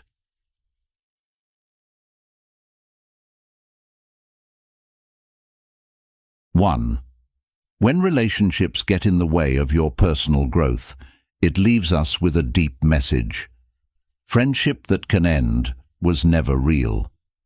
This quote makes us think about what real friendship and family love are all about. In an ideal world, both should be strongholds that support and direct our never-ending search for knowledge and morality. But it's important to know that the relationships we keep up can sometimes take us away from this growth road. When we understand that our emotional ties are pulling us away from our true path, we need to think deeply and honestly about what we are doing. Now is the time to think about and question these links again. This re-evaluation isn't easy. You have to look inside yourself and often have the guts to make tough choices. It might be time to rethink old relationships, ask ourselves how our families work, or even grow apart from friendships that bring us down instead of up. It's a way to learn about and love yourself more than anything else. Important thing to know is that the people we choose to share our trip with have a direct effect on our own growth. Relationships that are healthy and productive are those that push us to improve, pleasantly challenge us, and most importantly, value our core and our life goals. When we're in relationships that seem to get in the way of our progress, it's important to remember Seneca's wise words. We should look for real relationships that can stand the test of time and hardship, help us in our search for knowledge, and most importantly, walk with us toward virtue. It's a path full of new findings, obstacles, and often necessary starts over. Number 2. When destructive emotions take over the relationship. To get into the topic of destructive emotions taking over relationships, it's a good time to think about this quote by Marcus Aurelius, who was one of the most famous Stoics. It is very wise of him to tell us, "You have power over your mind, not external events. Realize this, and you will find strength." This phrase is a strong reminder of how important it is to keep our emotions and thoughts in check, especially in relationships where anger, jealousy, or resentment are present. When these bad feelings happen over and over again and take over our relationships, they can pull us away from our true inner power. They keep us stuck in a loop of unconscious reactions and reactions to things we can't always change. Even though they are normal emotions, anger, jealousy, and resentment can keep us from being calm and in control. The challenge is to be aware of these negative feelings and know that we have power over how we respond to them. What Marcus Aurelius shows us is that we can't change the things that happen to us, but we can change how we react to them. To do this, you have to constantly analyze and control yourself, which are important skills for keeping your mental and emotional health in relationships that are hard. It is important to evaluate the nature of a relationship when we realize that it is consistently causing us to experience these bad emotional states. It's important to think about whether this relationship is good for our health and growth, or whether it keeps us in a steady state of emotional stress. In the end, when we're dealing with negative feelings in our relationships, we need to find the inner power that Marcus Aurelius talks about. This means being patient, understanding, and empathetic, but it also means setting healthy limits and, if necessary, ending relationships that keep us from reaching our full intellectual and emotional potential. We learn to value relationships that make us feel good and get away from those that make us feel bad. This is a road of self-discovery and personal strength. Dealing with the problem of manipulation and control in human relationships is very important if you want to understand the Stoic view on liberty, which was stressed by Epictetus, who is one of the most famous thinkers from this school of thought. He gives us advice in a powerful phrase: "No one is free who is not master of himself." This saying captures the core of freedom and self-government, which are important for personal growth and well-being. Controlling and manipulating someone in any kind of relationship is a clear sign that their freedom is being taken away. When someone else constantly affects or tells us what to do, think, and decide, that is a major violation of our personal freedom. Stoic ideals, which value self-mastery and the freedom of the person, are at odds with this situation. It's important to know how to spot a relationship that is dominating or manipulative. They can show up in many ways, such as constant criticism, low self-esteem, being cut off from family and friends, or even making choices without asking others what they think. People who do these things not only lose confidence in themselves, but they also get stuck in a circle of emotional and mental dependence. The first step to freedom is realizing that you are in a situation that limits your freedom.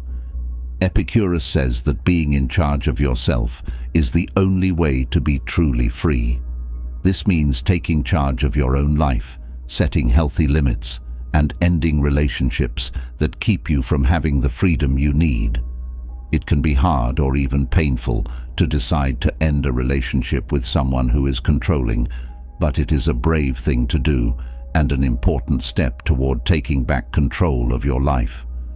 The path to freedom is one of self-discovery, self-affirmation, and most of all, reaffirming one's own worth and freedom.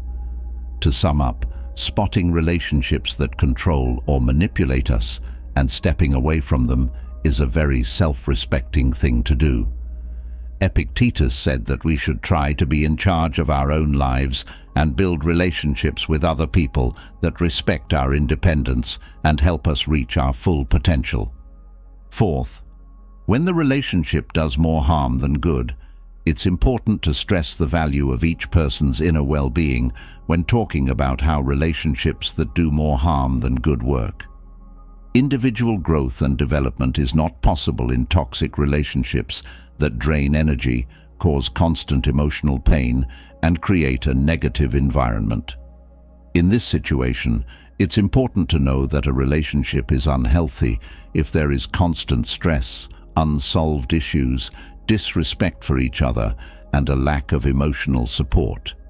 These kinds of relationships not only stop people from growing, but they can also make their mental and physical health worse.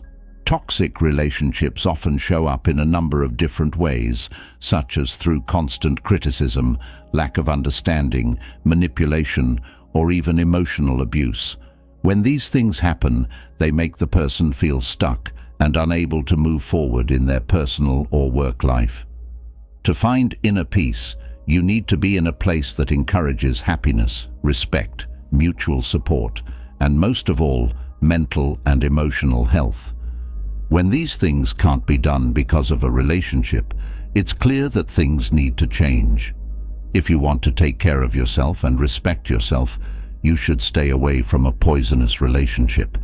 It might be hard to make this choice, and you might feel guilty or scared about it, but it is an important step toward building healthy, positive relationships that really help your growth and well-being.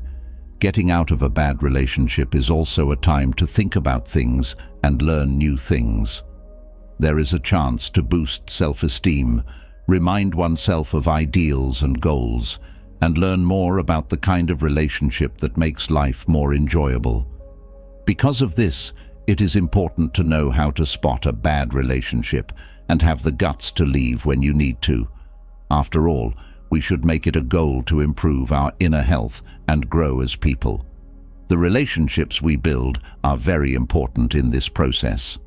Fifth, mutual respect is very important in relationships, especially since Stoic ideas value honor and self-control.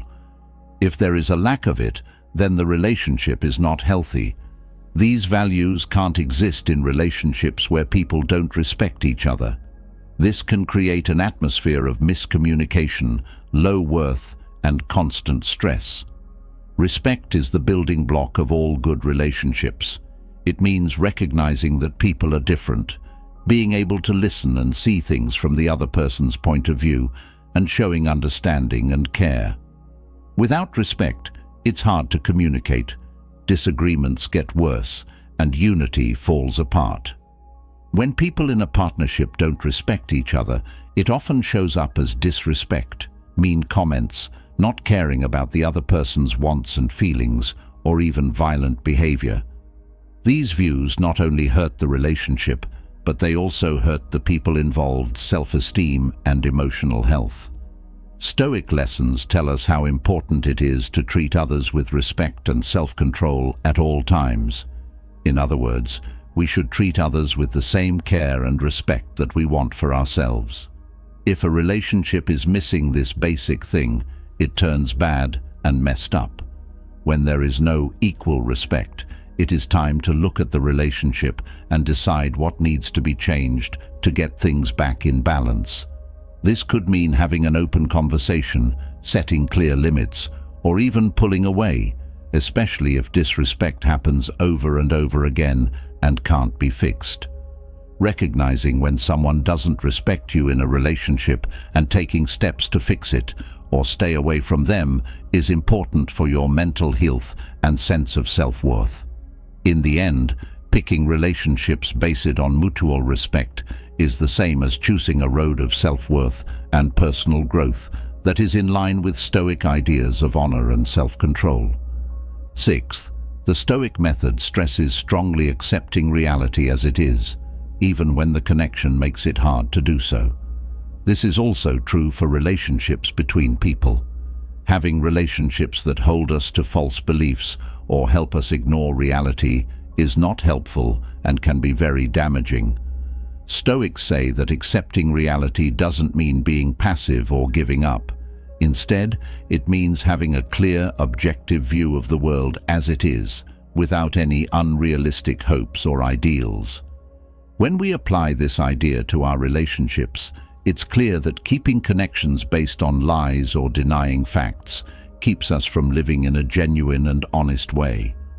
We can't really understand ourselves or others when we're in relationships that make us ignore the truth, whether it's through dreams, making excuses for bad behavior all the time, or making up a different reality. We may ignore important problems, make choices based on skewed views, and experience constant disappointment as a result of this detachment from reality.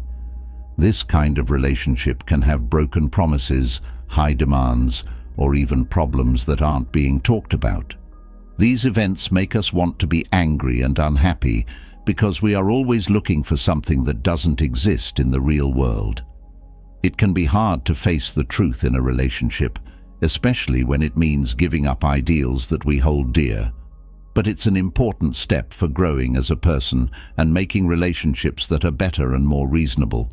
Stoics tell us to accept things as they are, find peace in that knowledge, and deal with them as they are. So, it's very important to know how to tell if a connection is based on fantasy rather than truth.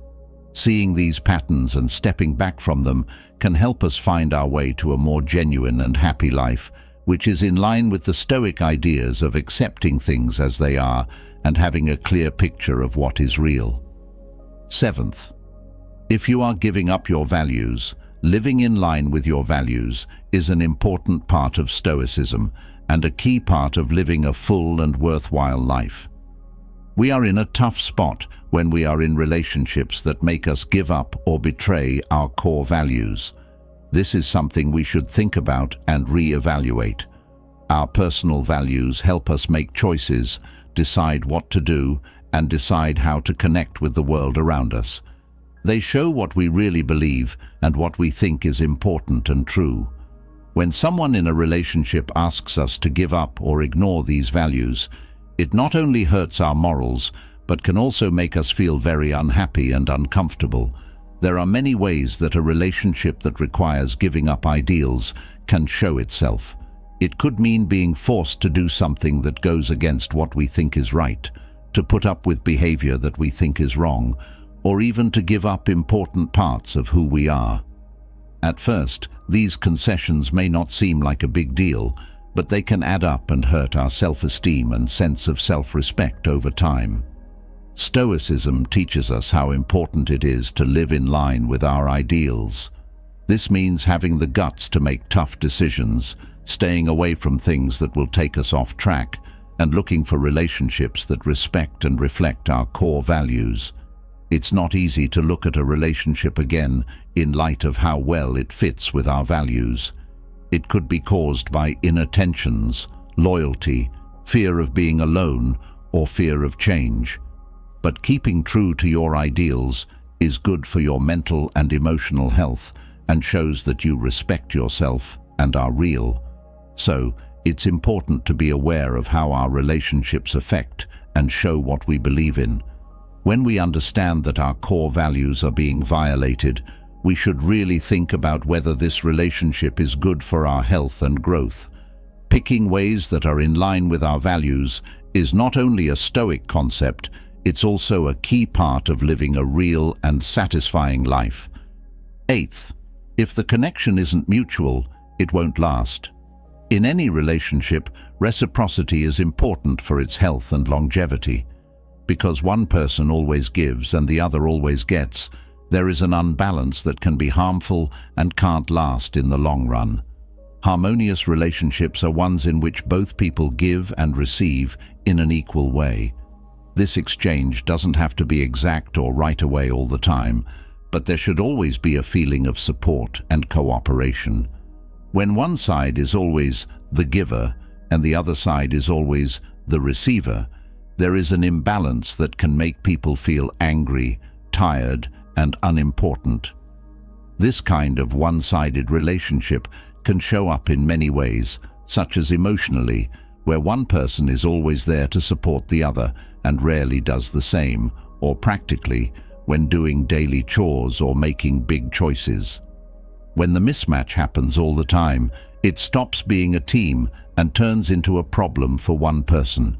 If you see signs of a relationship that doesn't work for both people, you should talk about it. This might mean having honest talks about wants and needs, setting new limits and duties, and sometimes rethinking whether the relationship can last in the long run. It's important to keep in mind that self-respect and self-esteem are also at risk in this situation.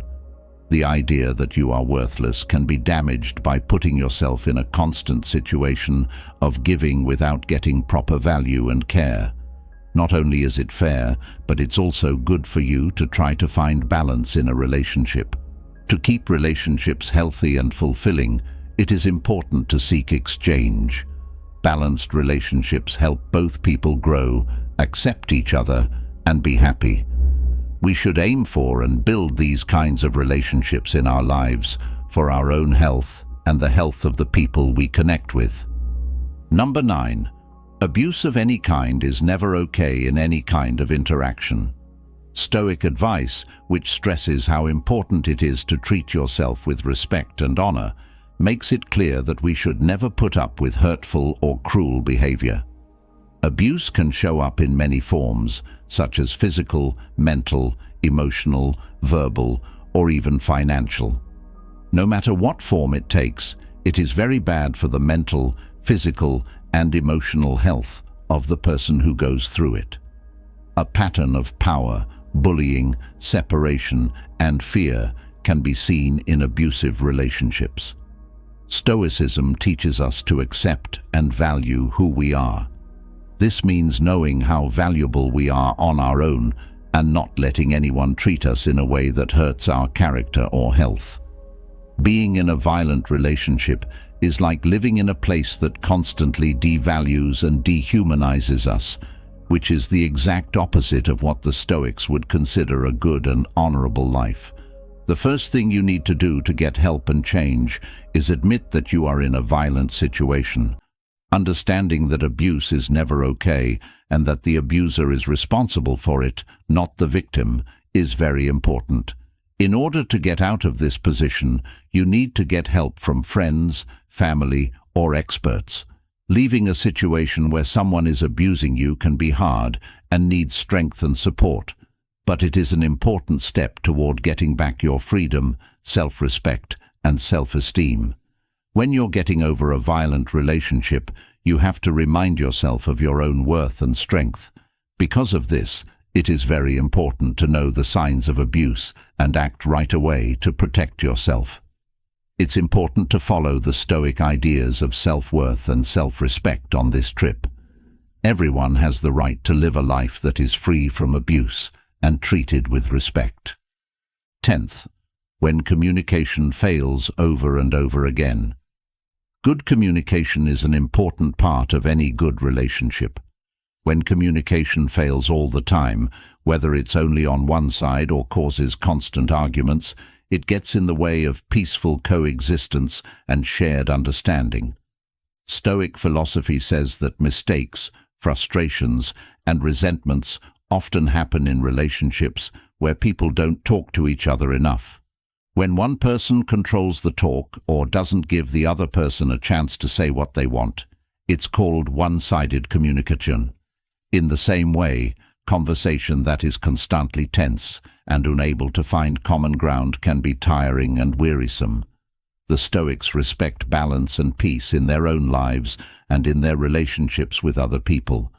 They believe that we should try to understand each other and talk to each other peacefully, stay out of fights that aren't necessary, and encourage an atmosphere of mutual respect. If these goals depend on good communication, then the best way to improve communication in a relationship is to actively listen, speak clearly and politely, and be willing to talk and understand the other person's point of view. This means being able to talk about problems freely, share thoughts and wants, and work together to find good answers. If conversation regularly breaks down and attempts to make it better fail, the relationship may need to be looked at again. Sometimes getting help from a professional, like a couples therapist or psychologist, can help you get past these communication problems. So, keeping up healthy and useful conversation is essential for any relationship to stay healthy and last a long time. In line with Stoic beliefs of balance and mutual understanding, this is an important part of both personal well-being and building healthy, meaningful relationships. 11th, if the relationship makes you feel less calm, end it. Inner calm and peace are important parts of the Stoic theory, and keeping them is key to living a full and healthy life. When relationships make us feel uneasy all the time, it's a clear sign that we need to carefully question these relationships and, if necessary, re-evaluate them or even end them. St. Augustine said that people should try to find peace, and relationships that cause constant internal turmoil through arguments, stress, worry, or fear are not in line with this. The Stoic theory teaches us to value emotional balance and stay calm inside, even when things are hard outside. A relationship that causes a lot of stress makes it harder to reach this state of peace. In the long run, it can make us feel bad emotionally, which can hurt our mental health and make it hard to enjoy life and do things that matter.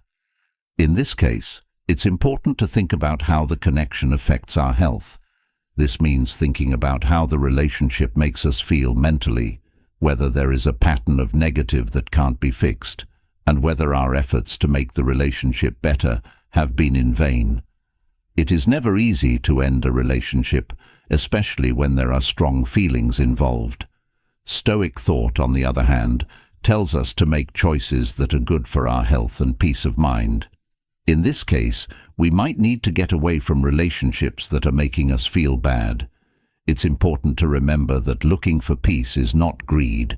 It's an important step for staying alive and living by our better ideals. So, when we're in relationships that keep upsetting our peace of mind, we should be brave enough to make hard decisions, always aiming for inner balance and peace. The first and greatest victory is to conquer oneself, Epictetus said. When we think about how deep and wise those words are, we realize that the end of a relationship is not a failure, but a brave step toward truthfulness and personal wisdom. Even though it will be hard, this path is a chance to grow and remember our most important ideals and principles. Remember that every choice we make is brave and deep in our hearts, especially those that help us leave bad situations behind. Taking on this conservative path not only protects our health, but it also leads to a better, more satisfying life.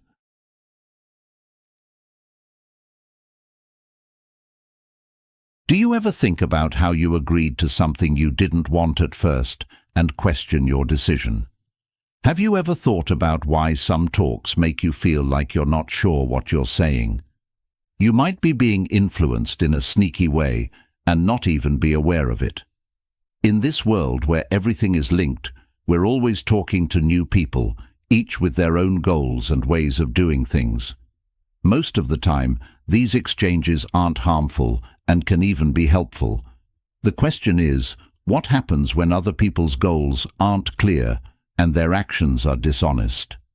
We're going to talk about the complicated and often secret world of influence. This is a very important part of this guide. It's an awakening, a trip to learn about the 10 most subtle and powerful types of influence and, most importantly, how to protect yourself from them. Why is this information so important? In this day and age, influence comes from more than just the people around us. It also comes from media and social networks, which are everywhere. Learning these skills isn't just a way to keep yourself safe. It's also a way to gain more independence and freedom. I'm going to show you how to spot and stop these tricks. They range from gaslighting, which makes you doubt your reality, to emotional manipulation, which plays with your inner feelings. We'll figure out these strategies together, giving you the tools to stay in charge and make choices that are in line with your wants and needs. The first type is emotional manipulation. Mind control is like an unseen chess game, with your feelings as the pieces and your mind as the board. Imagine going through a magical forest where each tree stands for a different feeling, like fear, guilt, or happiness. Someone could shake any of these trees to throw you off balance. To begin, it's important to know that emotional influence isn't always clear. A lot of the time, it looks like care, love, or even a heavy silence. They are like a skilled magician who knows how to take your attention away from what they're doing so you don't see it. This process starts with small words or actions that don't seem harmful at first, but build up over time to make you question yourself and be afraid. Making people feel guilty is a common trick. Imagine that a friend asks you to do something that you feel is awkward or risky. "I thought we were friends," they say with a sigh of sadness and a look that says more than words. Suddenly you question your choice, feeling selfish for putting your own needs ahead of theirs. Fear is another covert method of emotional control. Though they might not say it, someone might imply that something bad might happen if you don't do what they say or follow their advice. That person controlling you is like being in a dark room where the only light comes from them. You have to count on them for help and direction. How can you protect yourself from these moves? Being aware of yourself is the first step. Spend some time getting to know what makes you crazy, scared, angry, or happy.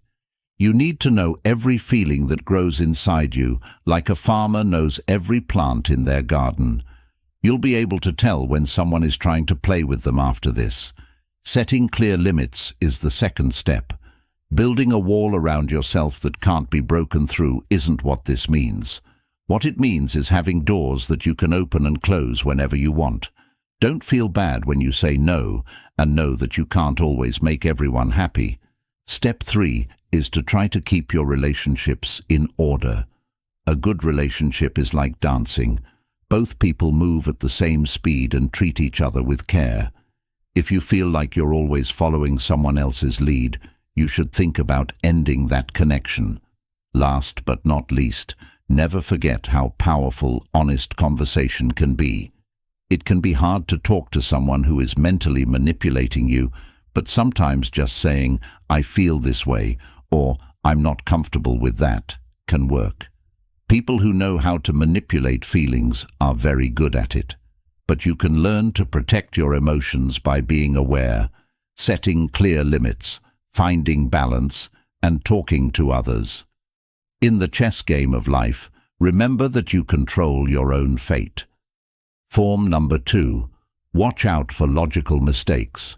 Watch out for points that make sense but are based on false premises, like making personal attacks or broad statements. Thought errors are like mirages in the desert when it comes to arguments. They look like a safe place to stay and the truth, but as you get closer, they disappear, leaving only lies and confusion behind. A logical error happens when a case doesn't have a sound base, even if it seems fair or convincing at first glance. Being able to spot these errors is important for getting through everyday conversation and keeping yourself safe from minor trickery. One type of error that is often used is the personal attack, which is called ad hominem in Latin. When someone's character or personal traits are attacked instead of their case, this is what happens. Imagine that you are arguing about politics with someone, but instead of answering your points, they start criticizing your background or schooling.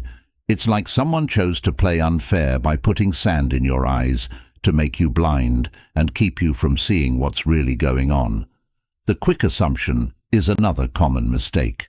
A small sample or a person's own experience is used here to talk about a whole group. It's like thinking that all birds fly south after seeing one fly south. This error is based on beliefs and assumptions, and it makes it easy for discrimination and confusion to happen. Another fallacy is the slippery slope fallacy, which says that a small first step will always cause a chain of bad things to happen. It's the same as saying that if you let your child stay up late one night, they will always have trouble sleeping. This error plays on people's fear of what might happen in the future by making effects seem worse than they really are. To stay safe from these false beliefs, you should first learn more about them. Being able to recognize their forms and how they act in talk is like having a map in this land of mirages. Is it really addressing the central point? Is it based on solid evidence or assumptions? It is also important to learn how to think critically. If you want to find the truth, don't just believe what you hear. Instead, ask, examine, and look for the proof behind the claims, like a detective. Don't believe what you see. Finally, learn to spot these mistakes and stay away from using them in your cases. You can help have a more honest and useful conversation if you stick to facts and logic when you talk. To put it simply, being aware of logical errors is like having a guide in a sea of ideas that are hard to understand and often lie.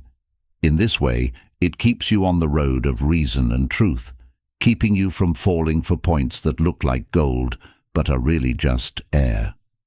Form 3. How to spot gaslighting.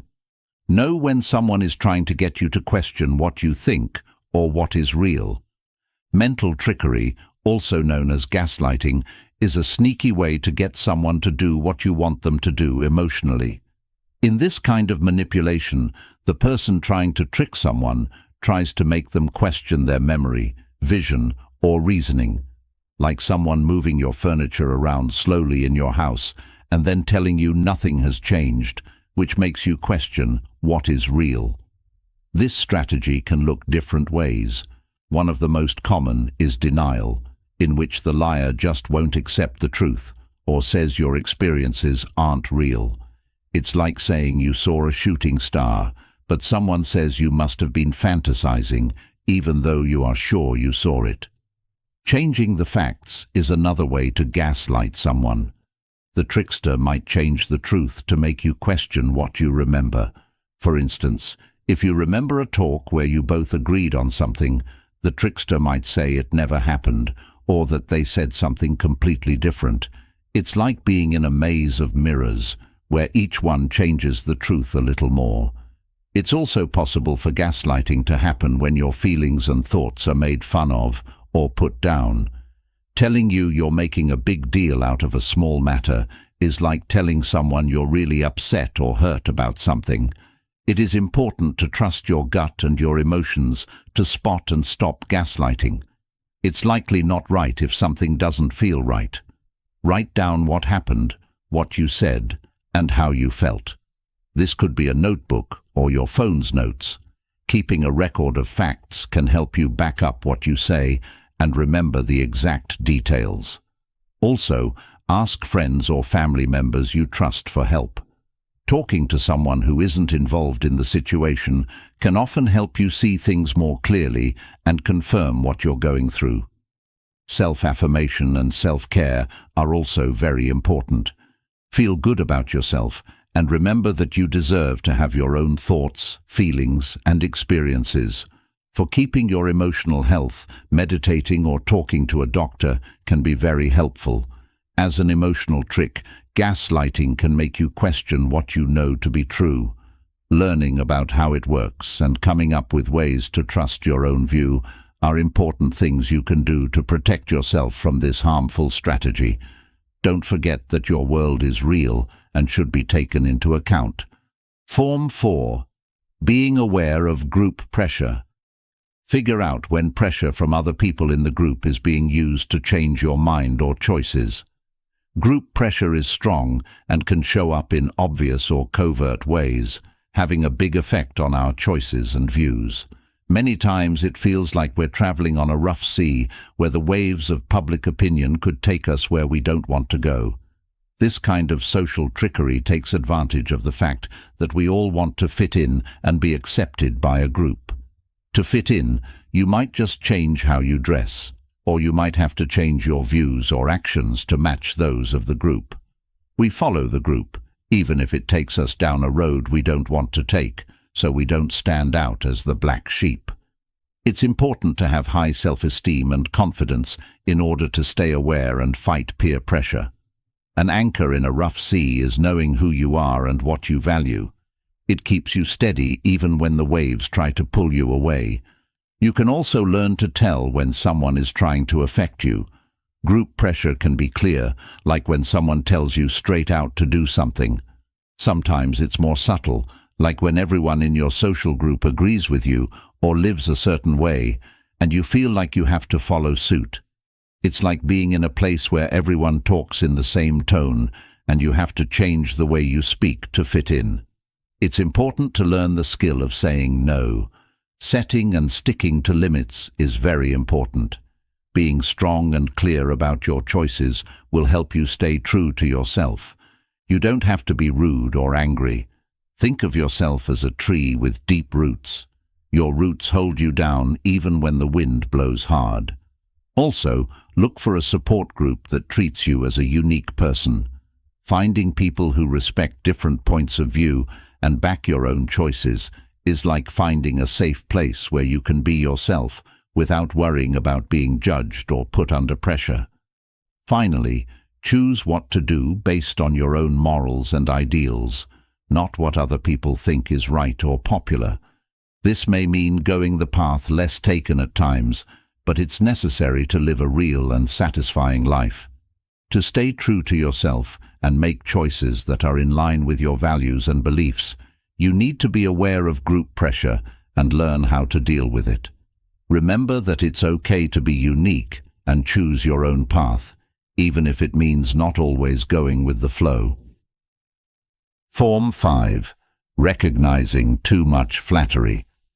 Watch out for people who use charm to get you to trust them and then use it against you. Too much praise, that rain of comments that seems harmless, can be a very clever way to get what you want. It's like a tasty, appealing bait with a hook hidden inside. When someone compliments you all the time, it's simple to get caught up in the pleasure and not notice that they're setting you up for more subtle manipulation. This way of tricking us plays on our egos and our need to be liked and respected, as if someone were to give us a magic mirror that only shows the best parts of ourselves, making us forget to look deeper. But it's important to remember that when compliments are too much or don't match up with reality, they probably have a reason behind them. The first thing you should do to avoid falling for the trap of excessive praise is to have good self-esteem and an honest opinion of yourself. When you know your skills and flaws, you can use them to judge the compliments you get. Being able to tell when you're on real ground and when you're exaggerating is like having a mental navigation system. It's also helpful to pay attention to the situation and how often the praises are given. If someone hails you because they want something from you, or if they do it a lot, there are probably ulterior reasons. People who offer you a sweet every time they need a favor make you wonder if they really like you or are just trying to get something from you. When you think praise is too much, keep a healthy emotional space. Thank them politely, but don't let the praise get to you. Like having an umbrella on a sunny day, it may not seem like you need it, but it keeps you safe in case it starts to rain. Ask people you trust what they think. Sometimes an outside view can help you figure out if the compliments are real or just a way to get what you want. It's like having extra eyes that help you see things you might not see on your own. Lastly, learn the difference between praises that are real and ones that are meant to trick you. Sincere compliments are usually specific and appropriate for the situation, while too much flattery is usually general, unclear, and unfair. If you praise someone too much, it can be a quiet but effective way to control them. Maintaining emotional space, having a healthy sense of self-worth, and being critical of compliments are all ways to keep yourself from being influenced and keep your relationships based on honesty and mutual respect. For the sixth form, you need to recognize isolation tactics. Watch out for cases where someone tries to keep you from your family, friends, or co-workers. Isolation is one of the most sneaky and effective ways to control someone. The manipulator makes you more weak and dependent by cutting you off from your support networks, like friends, family, and co-workers. This makes it easier for them to control you. Picture yourself on an island by yourself with no one else around. The person who left you there is the only one who can help you. To spot this strategy, you need to pay attention to changes in your relationships, whether they are small or big. The trickster might start to make you doubt your friends and relationships, making you wonder if they are telling you the truth or are loyal, as if they put a magnifying glass over every little crack in your relationships and made them bigger until they were huge. They might also be more direct, like telling you to spend more time alone with them or blaming and putting down the people around you. It feels like they're putting up a wall around you, brick by brick, making it impossible for you to see or get to the outside world. To fight back against these strategies, it's important to keep up with your support networks and relationships, even if someone tries to get you to stop. Keeping in touch with family and friends on a daily basis is like having lifelines that keep you grounded and give you new views. Setting and sticking to clear limits is another approach. If someone tries to control who you hang out with or how you spend your time, you need to be strong and make your limits clear. It's kind of like making a fort where you decide who can and can't go. Having faith in your gut is also important. there's likely some truth to your feeling that something is wrong with how someone is affecting your relationships. As a way to protect our health and safety, our instincts work like an internal alarm system. Last, look for help from outside sources. If you feel like you're being left alone, talking to a counselor, therapist, or even a trusted friend can help you see things more clearly and confirm what you already know.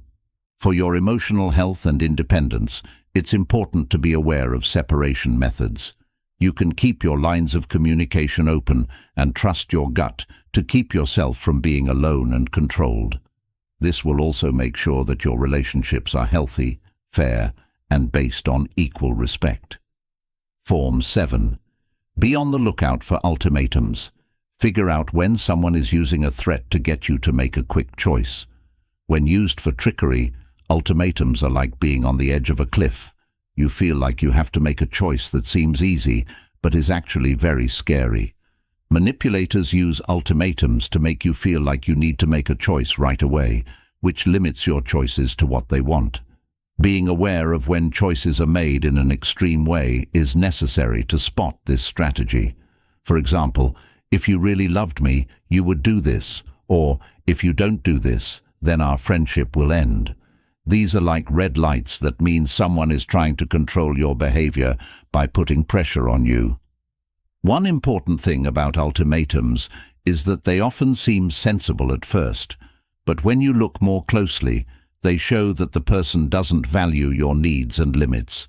If you put on sheep's clothes, it might look like something good at first, but it's actually something much worse. When faced with an option, it's helpful to take a deep breath and fight the urge to give in. You might feel like you need to decide right away, but remember that you usually have more time than you think. This is like hitting the pause button in a computer game. It gives you time to think about what you want to do and gather your thoughts. Also, think about what will happen if you choose each choice. Ultimatums are often used to make one choice seem much worse than the other. However, if you look at the long-term effects, you might find a road that fits your values and wants better, like looking at a map before picking a route. It helps you see all the possible routes and what might happen if you go in each one. One more thing you can do is make your thoughts and limits known. You can reaffirm your independence by saying how the threat makes you feel and what you are and aren't ready to do. You can think of it as putting your feet firmly on the ground to show that the wind doesn't bother you. Finally, if you're in a relationship and the other person keeps giving you ultimatums, it might be time to think about ending that connection. It's not healthy or polite for people to be threatened or told they have to act a certain way. You need to be aware of ultimatums and learn how to handle them well if you want to keep your freedom of choice and make choices based on what's best for you, not what someone else is trying to force you to do. Stay cool, think about your choices, and let them know what your limits are. These are important steps to follow when giving a deadline. Form 8. Figuring out who is to blame.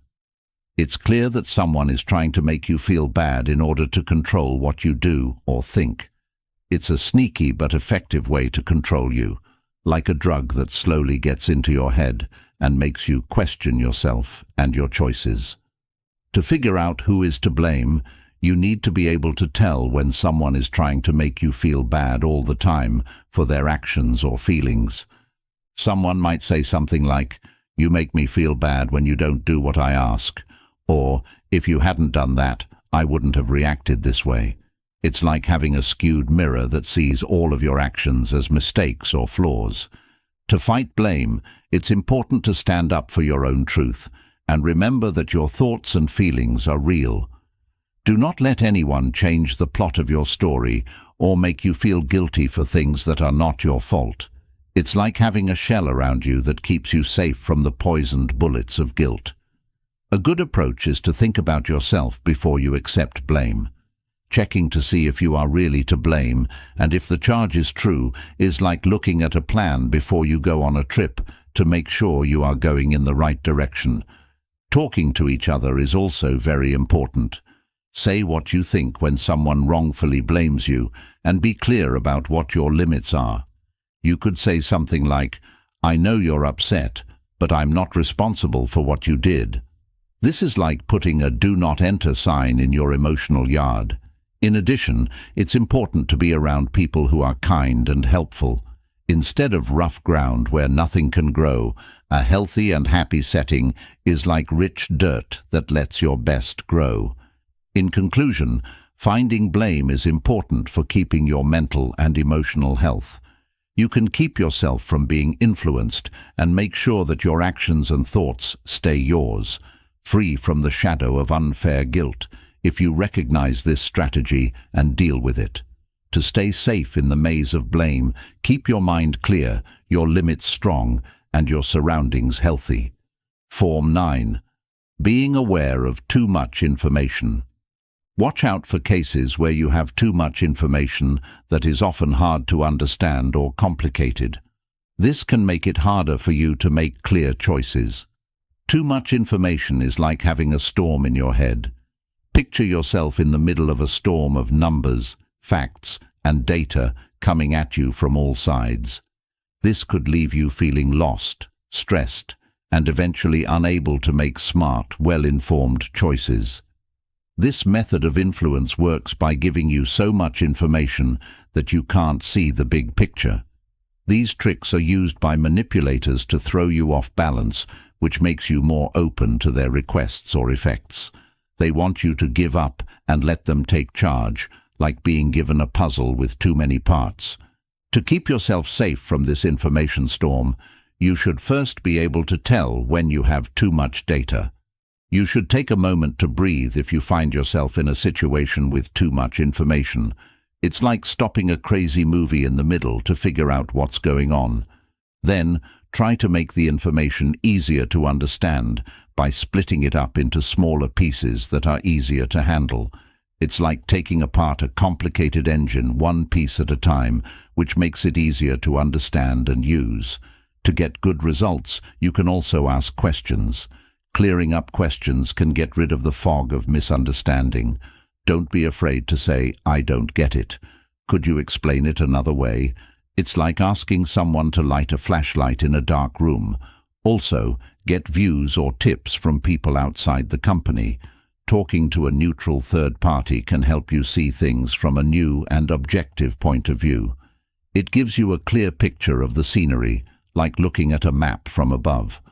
Last but not least, trust your gut. If something is too much or makes no sense, it might mean that someone is trying to trick you.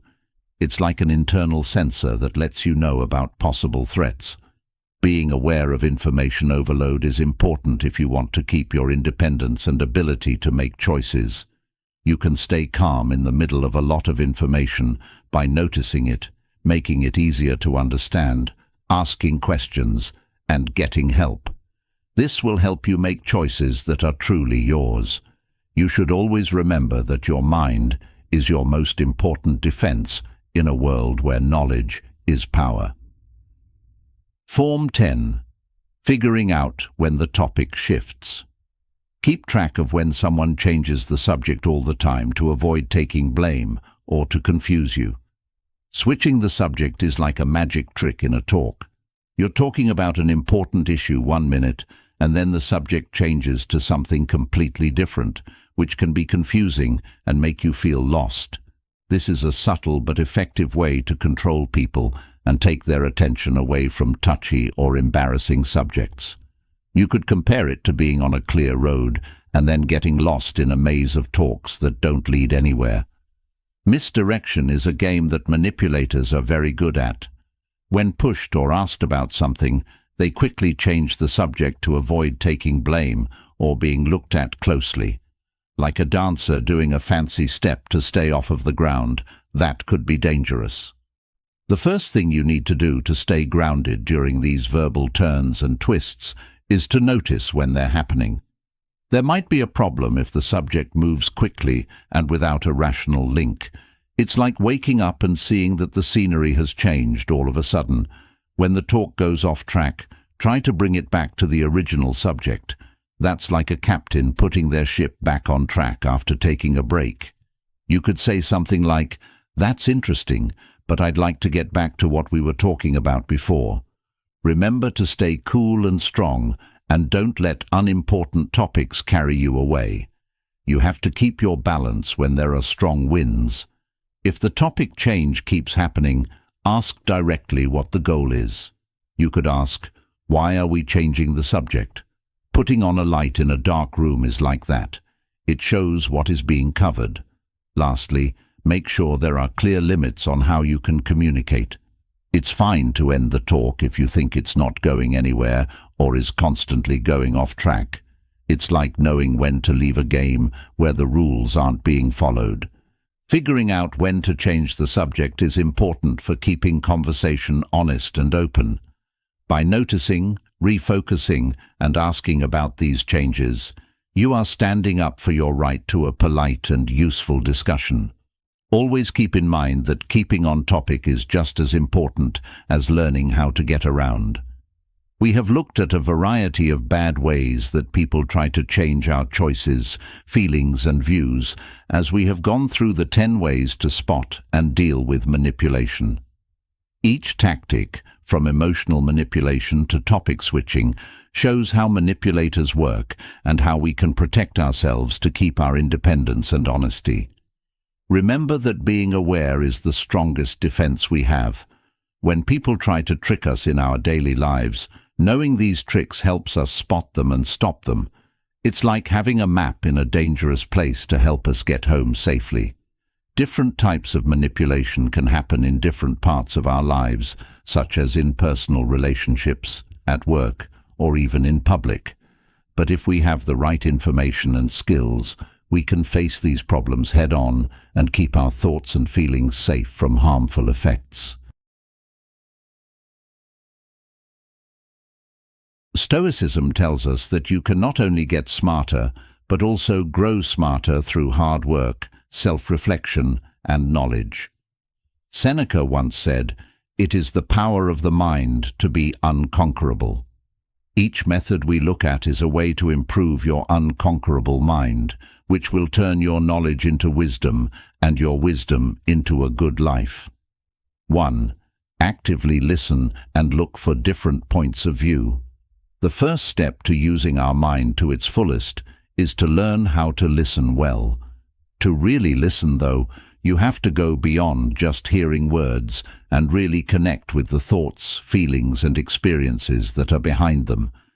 This kind of deep involvement helps us think and understand things in new ways, which is a key part of getting smarter.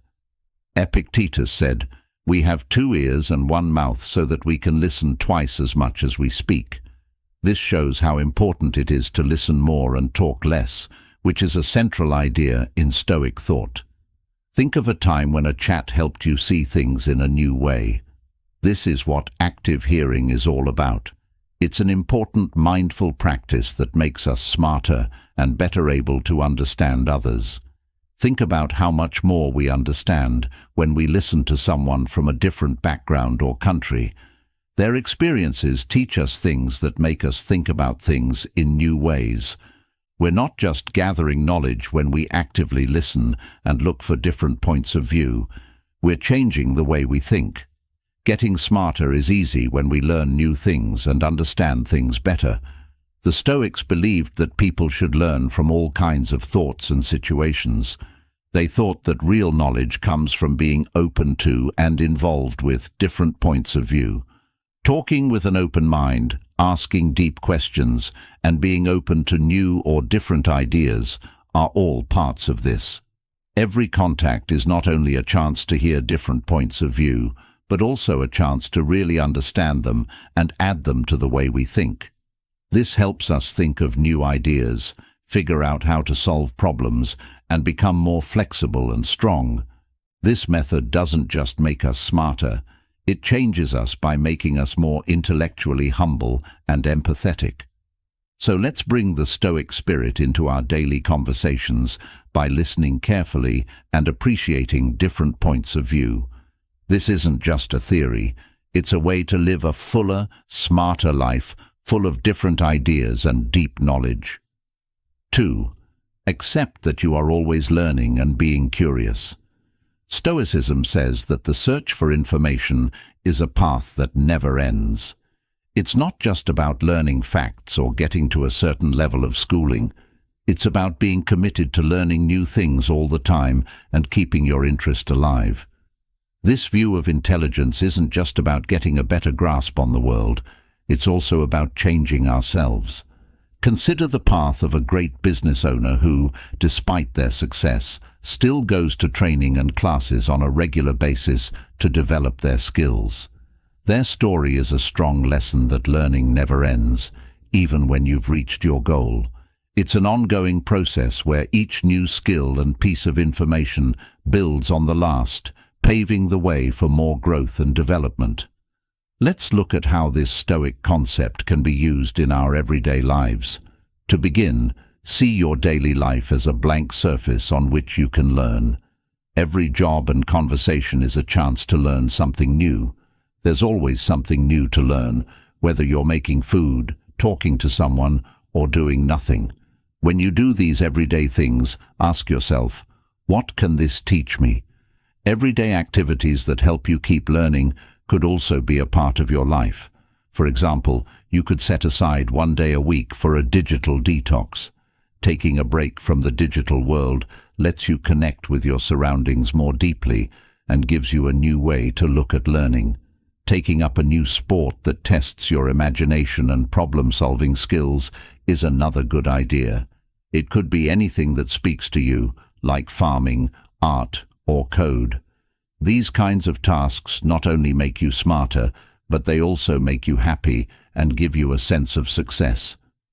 Another very helpful thing you can do is keep a learning log. Every day, at the end of the day, write down something new you've learned, no matter how small, and think about how it could help you. This easy activity helps you remember what you've learned and makes you more likely to use it carefully. Reflection is important, as Stoicism says. It's good to think about what you've done because it helps you remember things and understand them better. Seneca said something very wise. No one was ever wise by chance. We become wiser by actively seeking knowledge and rewarding our interest. Let's keep in mind the power of learning new things as we go about our day. Let's stay interested, keep asking questions, and enjoy the never-ending process of learning new things. Remember that in the world of Stoicism, intelligence is not a fixed quality, but a process that changes over time. It's about changing, responding, and making our minds and souls better all the time. Here's a task for you. This week, think of a subject that has always interested you, but that you have never looked into further. Spend some time getting to know it. 3. Take on tasks and figure out what went wrong. When you're going through life, problems aren't just problems.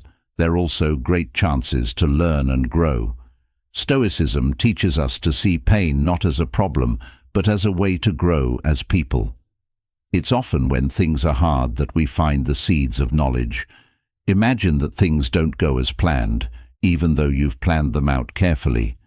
Focusing on the positive instead of the negative can help us see these times as lessons that we can learn from. What can I learn from this? That's the question that every problem brings up. By choosing this mindset, we turn our challenges into stepping stones that lead to more success and personal development.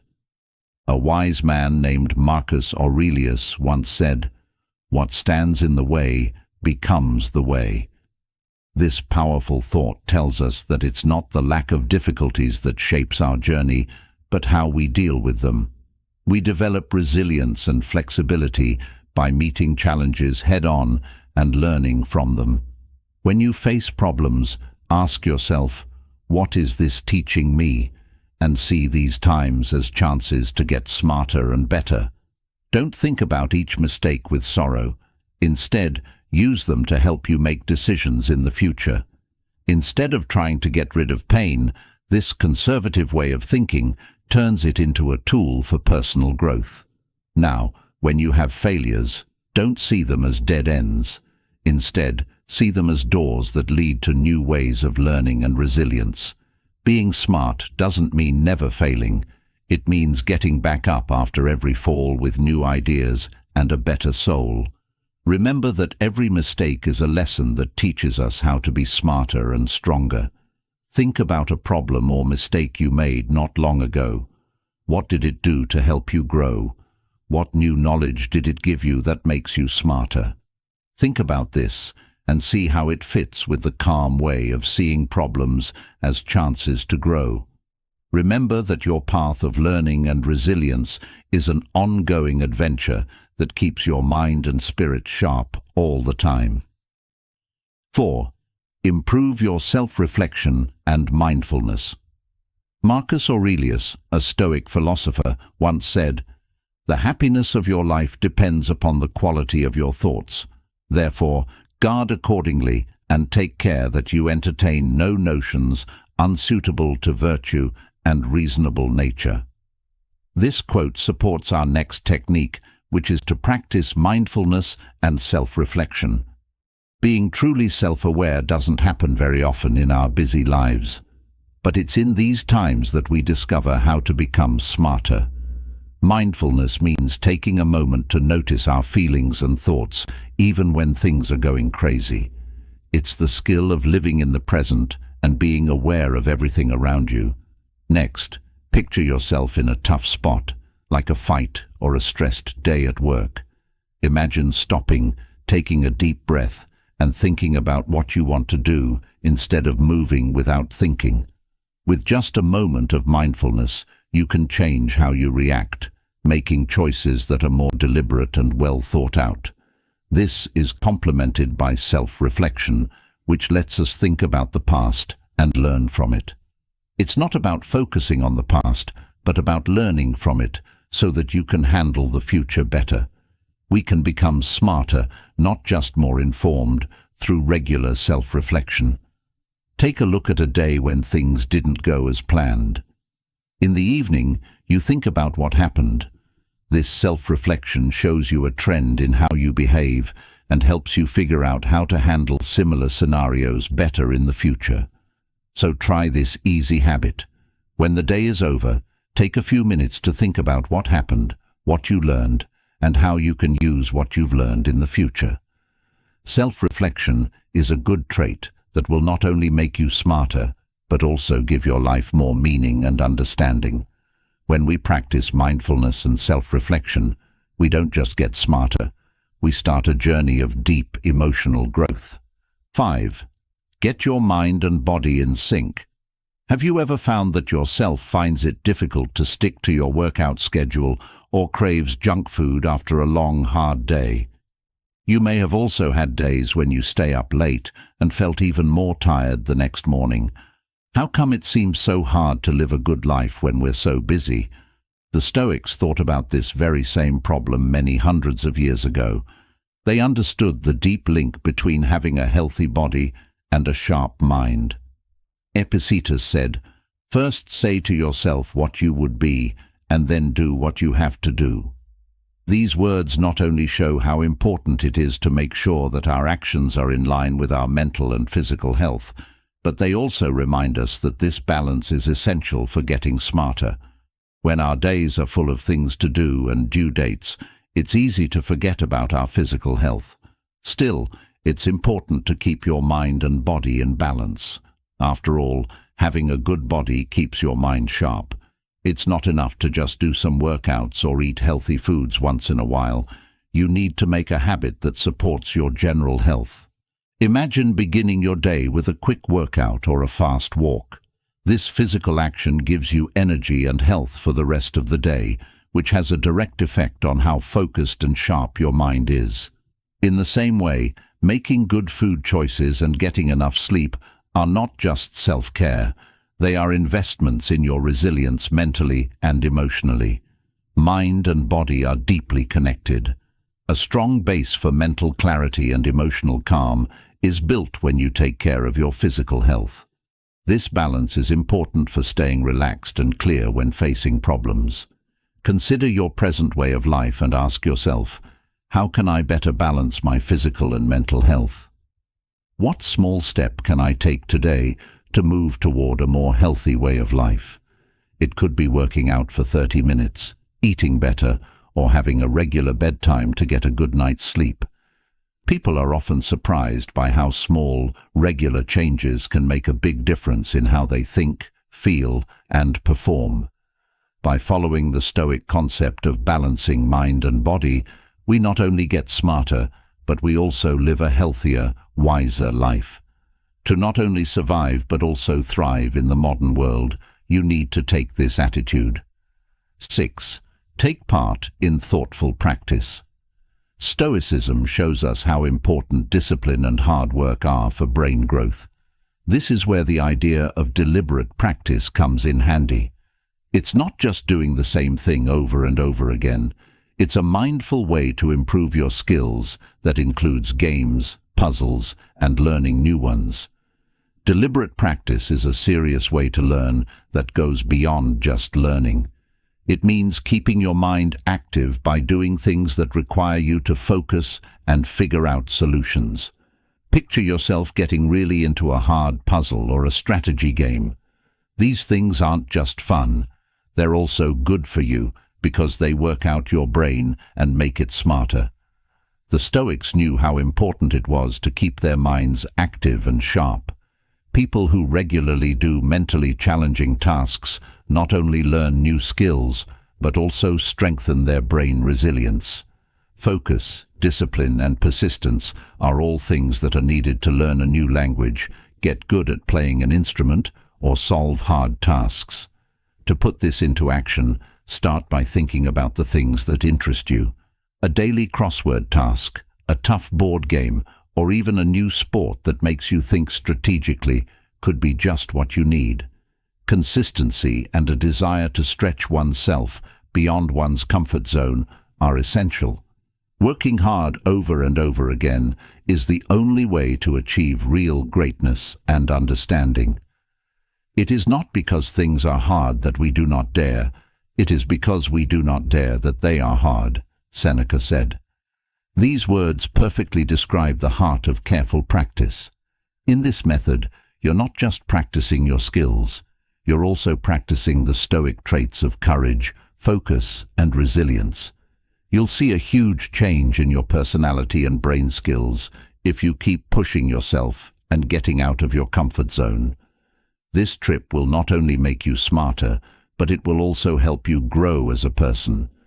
Remember that careful practice not only sharpens your mind, but it also gives you the tough spirit of self-improvement and makes you ready to face life's obstacles with a strong mind. 7. Control your feelings so you can make smart choices. Have you ever found yourself reacting without thinking when you were stressed at work? Or perhaps responding to a family fight and then feeling bad about the choices they made at the time? Emotions can make it hard to think clearly, which can cause us to make hasty and often bad choices. Stoicism teaches us that controlling our feelings can help us make better decisions when these things happen. Even though feelings are a normal part of being human, they can get in the way of clear thought sometimes. The Stoics thought it was important to be aware of our feelings without letting them rule us. This practice is very important for building a clear, calm mind that can make smart choices. To get control of your feelings, take a moment to think before you decide what to do. This space gives you a chance to think about your choices more carefully.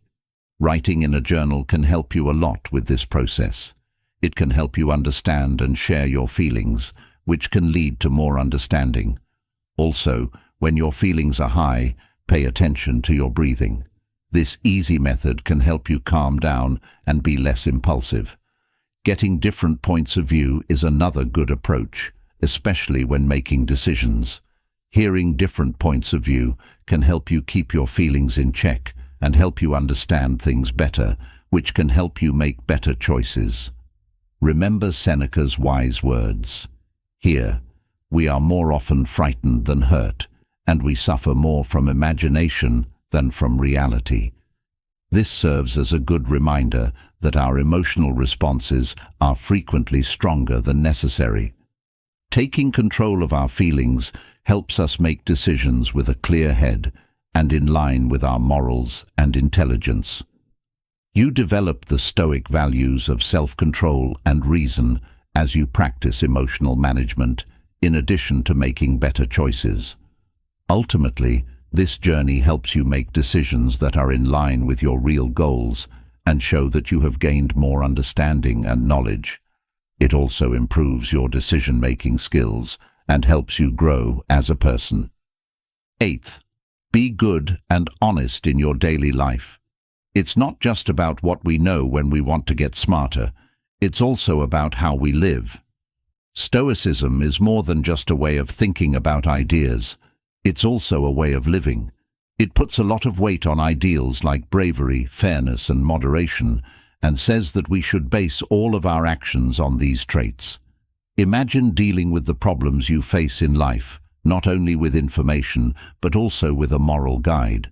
It's about making decisions that are not only smart, but also right when you follow these ideals. This matching of actions with virtue makes our choices not only smarter, but also more important and moral.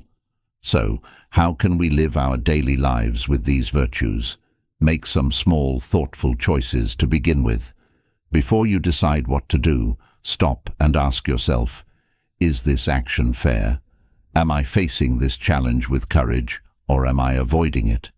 This will help you make choices that are in line with the Stoic ideals of courage, justice, and moderation. In Stoicism, courage isn't just being brave in dangerous situations. It also means standing up for what you believe in, speaking out against unfairness, and never giving up on your values, not even when things seem small. On the other hand, justice means being fair and caring to others, and not just thinking about your own well-being, but also the well-being of everyone. Finding the right balance in life, staying away from excesses, and making decisions that will help you in the long run are all parts of temperance or self-control. Marcus Aurelius was a good leader who showed these qualities. Don't waste time arguing about what a good man should be. Be one, he said at one point. This way of thinking about ethics can help us live better lives. These good traits can be shown every day by doing something nice for someone, standing up for a co-worker, or picking the harder right over the easier wrong. Being good and honest in our daily lives is a path that constantly tests and improves us. It's about making sure that our actions are in line with our higher values, and that our knowledge not only helps us succeed, but also makes the world a better place. By adopting Stoic ideals, we improve not only how we make decisions, but also who we are as people. This helps us live a life that is not only smart, but also admirable and inspiring. 9. Develop thanks to gain more wisdom. Continuing our trip through Stoic methods to make us smarter, we reach a deep but often ignored part, learning to be grateful. Stoicism tells us that being wise is more than just knowing things or having a good mind. It's also about enjoying every part of life. This is where practicing gratitude comes in. It can help you gain more knowledge and a more balanced view of things. Stoicism views gratitude as a mindset and a way of seeing the world, not just as a simple thank you. It means seeing the worth in everything, even the smallest good things. When we regularly think about the good things in our lives, we shift our attention from what we don't have to what we do have. This change brings happiness and peace, which are important for clear and smart thought. One useful way to learn to be grateful is to do some reflection every day. You could start or end your day by writing down 3 things you're thankful for. It could be something as easy as a nice meal, a chat with a friend, or the beauty of nature. Putting them down in a book can help you get better at this thoughtful exercise. Epictetus said that we should focus on the things we can change. Being grateful helps us do this by keeping us in the present and making us appreciate what we have right now. This way of doing things encourages us to be humble and grateful, which gives us the tools to deal with problems in a fair and careful way. Practicing thanks fills our lives with deep understanding and happiness, making our thoughts clear and our choices solid. It shows that learning from other people isn't the only way to become wise.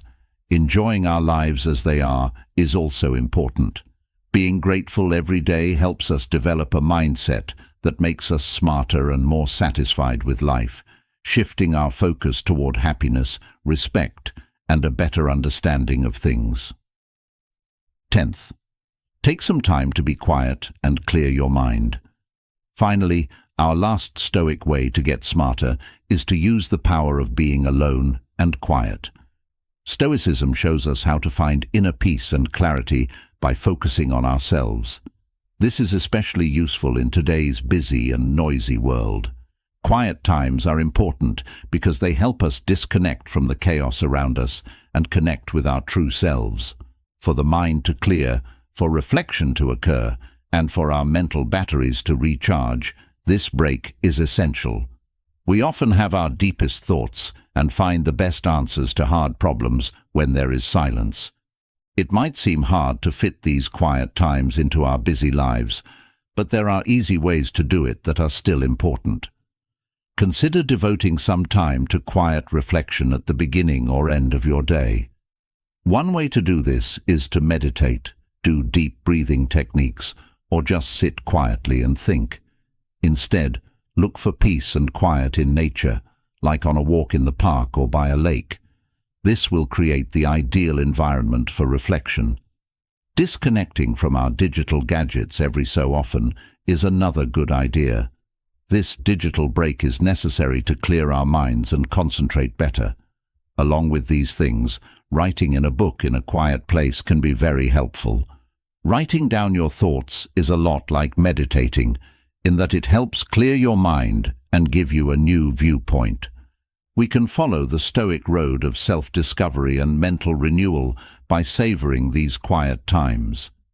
In addition to making us smarter, this practice helps us understand ourselves and the world around us in a deeper, more meaningful way. Remember that if you want to be smart, sometimes the deepest thoughts come from being still and thinking about yourself. Don't forget that each of these habits is a way to live a smarter, more healthy, and more satisfying life. Not only do they push us to get smarter, but they also push us to get smarter in other ways. The Stoics thought that intelligence was more than just knowing things. They thought that intelligence was also about living a life based on understanding, ethics, and inner peace.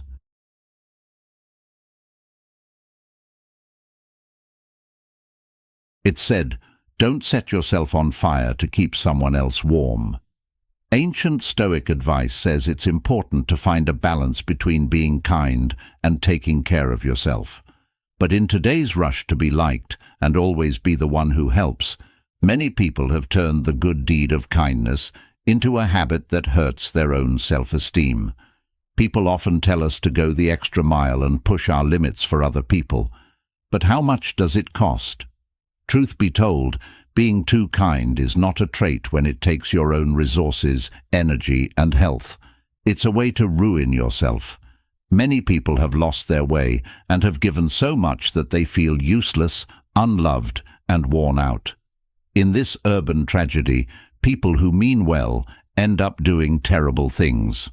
Stoicism shows us a different way to be helpful without giving up who you are, to be kind without being mean to yourself.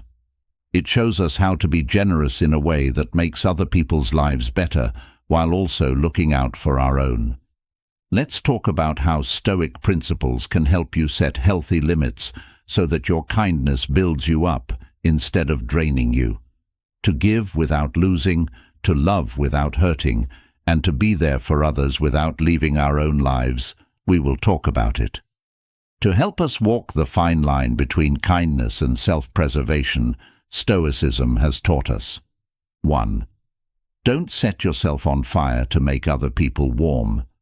Marcus Aurelius, a wise Stoic philosopher, would warn us not to fall into the trap of being too kind. Picture yourself as someone who is always willing to help others and never says no. Giving away parts of yourself until there are none left is like that. You turn into someone who is always there for other people, but when you need help, you find yourself all by yourself. Being kind to other people is important, but being kind to yourself is even more important. Marcus would tell us that taking care of ourselves is our first job. We can't really be there for other people without it. Think about the story of two gardeners who lived next door to each other. One took great care of their own garden, and the other, even though they had their own plot, often helped take care of other people's gardens. Knowing the value of self-care, the dedicated gardener gave their garden the right amount of care and resources, making it a thriving and growing place. This gardener's area not only brought them joy, but they also had extra food to share with their neighbors. The other farmer, on the other hand, spent so much time and energy on other people's grounds that they forgot about their own. They didn't take good care of their yard, so it died and didn't produce much.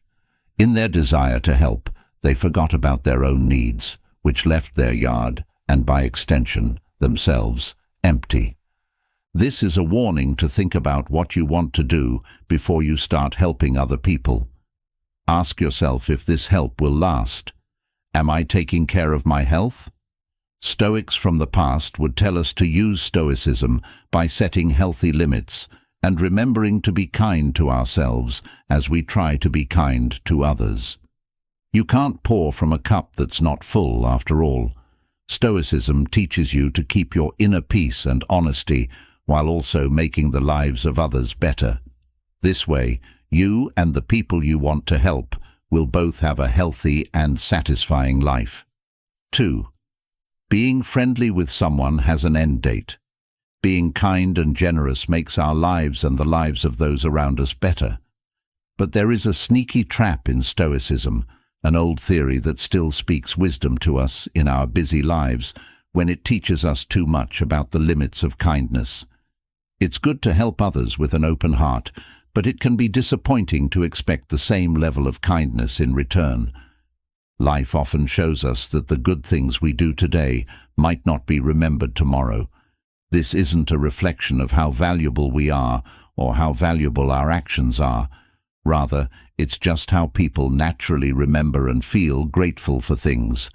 Think of giving as growing a tree. You take care of it and hope that it grows so that it can shade your home or provide food in the future. Nature does what it does, though. Storms, droughts, and the seasons all happen. In the same way, when we show kindness, we should let go of the hope of getting something in return. Stoics, especially Epictetus, say that we should think about what we do instead of what happens. He said, "Some things are within our control, and some things are not." This was a reminder that the joy of giving should come from doing it itself, not from hoping to get something in return. We can avoid the pain of unfulfilled hopes by adopting this mindset. It develops our emotional resilience so that we can keep being kind and giving without getting worn out or feeling exploited. This doesn't mean we should close our hearts, but we should find a balance. Do not see the effect of your kindness as a deal, but as a reflection of who you are. By doing this, we not only safeguard our peace of mind, but also develop a kind of kindness that is self-sustaining and truly satisfying. This Stoic concept tells us to give freely but carefully, so that our kindness makes us better no matter what other people do. How can you use the Stoic principle of giving without expecting anything in your everyday life? Imagine a situation in which you can show kindness or help someone without expecting anything in return. Then, think about what you could do to make sure that your giving stays a source of joy for you instead of draining you. 3. There are no limits on received requests. When you think about the past, it's interesting to see how much help kings required, from getting dressed to keeping themselves clean, which was all done by servants. Now that it's 2019, it's clear that people still expect things from us, and they often ask for favors that they could easily do themselves. Stoicism sheds light on this and teaches us how important it is to set limits and accept balance. This old idea is like a lighthouse. It shows us the way through the sea of endless requests so we can act with purpose and keep our emotional health. Stoicism isn't about turning down help. It's about finding balance so that we don't lose ourselves while helping others. One moving story is about a mother and her adult daughter who live in a cute town. The mother cared for her daughter so much out of love that she wouldn't let her take care of her duties. This pattern continued until the mother died too soon, which surprised everyone by making the daughter more independent. This story shows an important lesson. Even if our goals are good, giving too much help can stop growth without meaning to. Marcus Aurelius, the Stoic ruler, said it best in his Meditations. A man's job is to stand upright, not to be kept upright by others. This insight encourages us to promote self-reliance, which creates a balance that is good for everyone. Seneca, who had a lot of knowledge about how people connect with each other, said, "He who becomes your friend because of the benefit will also stop because of the benefit." This is a strong lesson to build relationships based on real ties instead of transactions. Stoicism teaches us to value ourselves not for what we can do, but for who we are. This builds self-esteem and helps us connect with others in a real way. Stoicism gives us the strength to be moderate, to set limits to protect our own health while still truly helping others.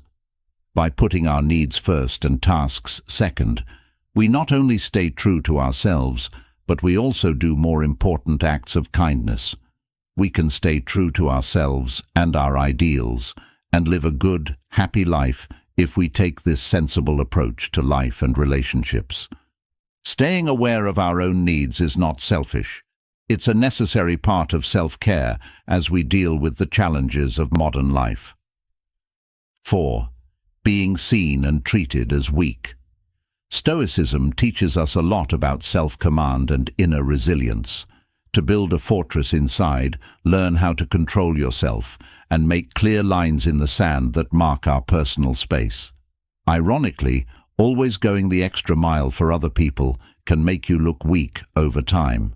When we don't set clear limits, we leave ourselves open to being taken advantage of by people who see our kindness not as a strength, but as a chance to gain something.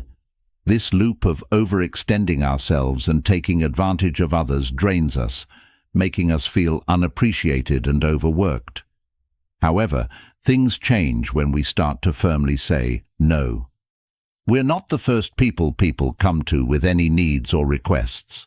Being outspoken shows that we value our time and energy, which makes others respect us in return. Cicero, a famous Stoic philosopher, said it best. What you think of yourself is much more important than what others think of you.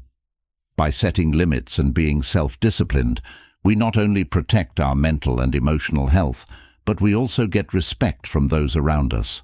Remember that the word no has the power to change things. It shows how much you value yourself and how much attention you expect from others.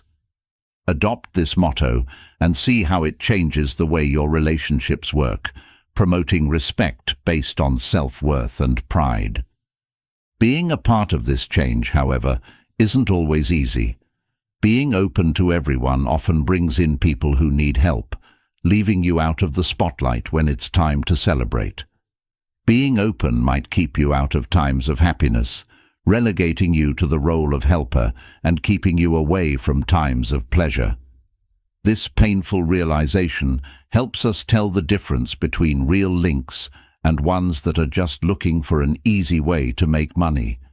It's a tough way to figure out what relationships are really worth, and it makes us more careful about who we give our time and energy to. Did you know that another important Stoic concept is setting boundaries? Doing so not only makes us happier, but it also makes our relationships better. It's an interesting but true fact about how people think and feel. People tend to respect us more when we are brave enough to say no. This contradictory effect shows how self-respect can change things and how important it is to be careful in our relationships. Stoic knowledge not only keeps us from getting burned out, but it also helps us build relationships that are mutually beneficial. Please give a thumbs up if you think you have learned something useful so far. Let's talk about ways to stay safe from being used by others and from the bad effects of being too kind. First, get over your fear of saying no. Think about why the word no often feels so heavy and how it may have come from learning that being nice meant accepting others. Such lessons are strongly ingrained in us from the time we are young and are mixed with a fear of being rejected. This creates a belief system that says our worth is equal to being accepted all the time. Stoicism, on the other hand, encourages us to question and break down these deeply held beliefs. It promotes a life of free will rather than one that is ruled by the undercurrents of past training. Adults have the freedom to change how they deal with others because they know that the fears they were taught as kids no longer control them. Stoicism gives us the mental tools to look at our feelings and figure out what they mean. This lets us deal with life's challenges without letting old habits control us.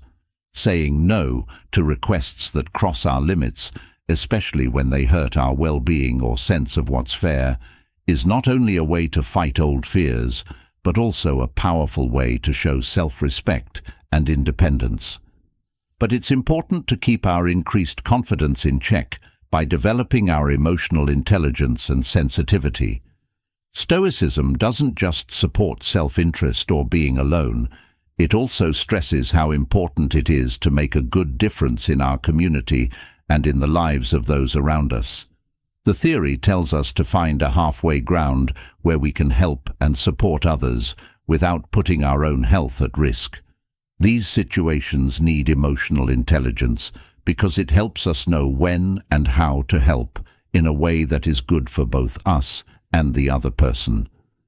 Real Stoic knowledge means being aware of our own limits while also understanding the real needs of others.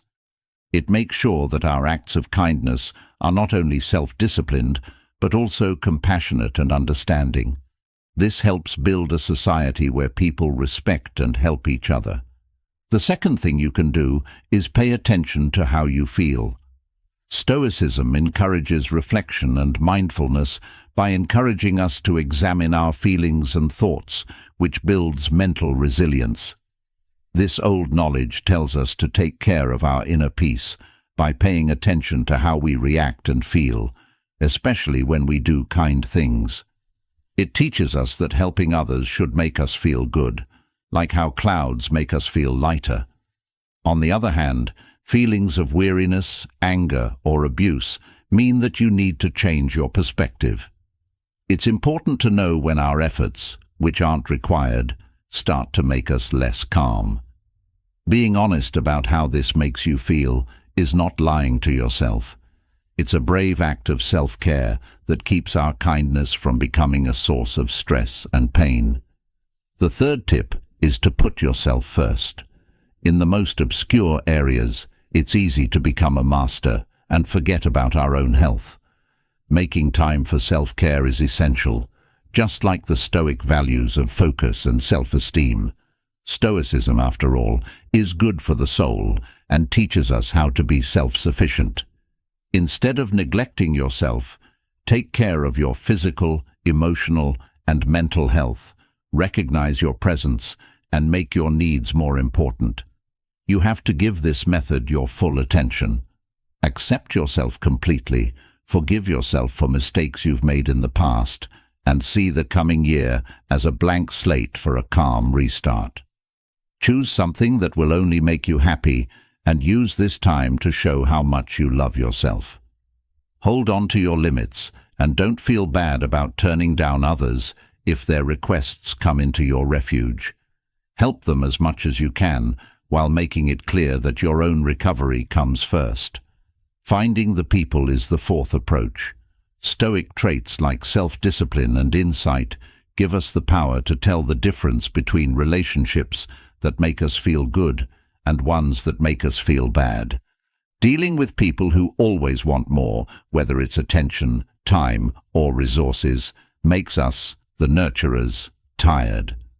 Stoicism helps us learn how important inner strength is and reminds us that change is a door that only one person can open, because it is a mistake to think that we can change other people just by being nice to them.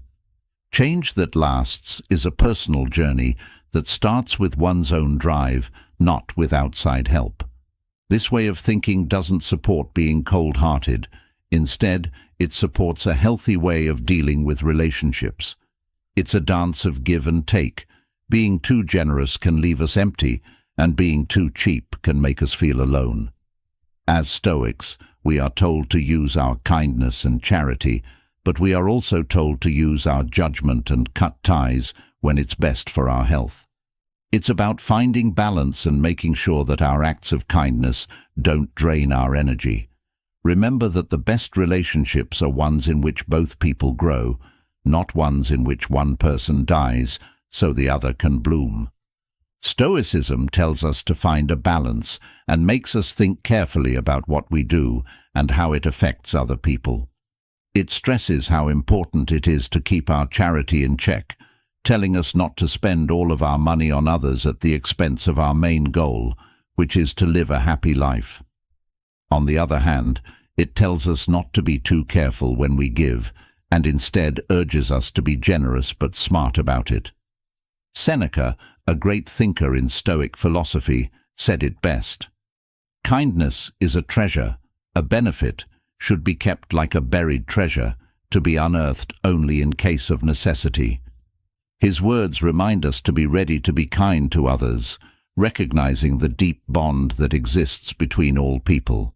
As we conclude our comprehensive journey through the teachings and applications of Stoicism, it's important to remember that the path to mastering this ancient philosophy is ongoing.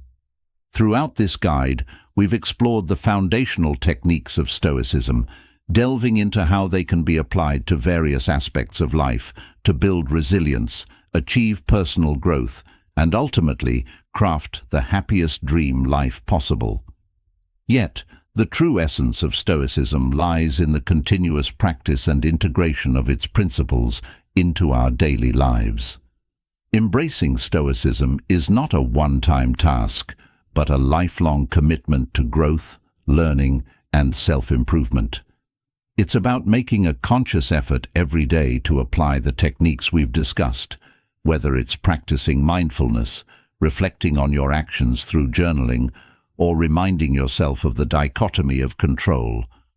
The real test of Stoicism comes not from understanding its concepts, but from living them, especially in moments of challenge and uncertainty. As you move forward, remember that the journey of Stoicism is personal and unique to each individual. There will be moments of success and moments of struggle.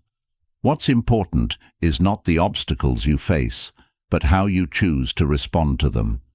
By applying the Stoic principles, you can turn every challenge into an opportunity for growth and every moment into a step toward your happiest, most fulfilling life. Keep revisiting the teachings shared in this guide, reflect on your progress, and continue to apply Stoic wisdom in all facets of your life. The path to a Stoic life is paved with perseverance, patience, and persistence. With each step, you'll find yourself becoming more resilient, more content, and closer to realizing your dream life. Thank you for embarking on this journey through Stoicism with us. May the wisdom of the Stoics guide you in your pursuit of happiness, and may you find strength, peace,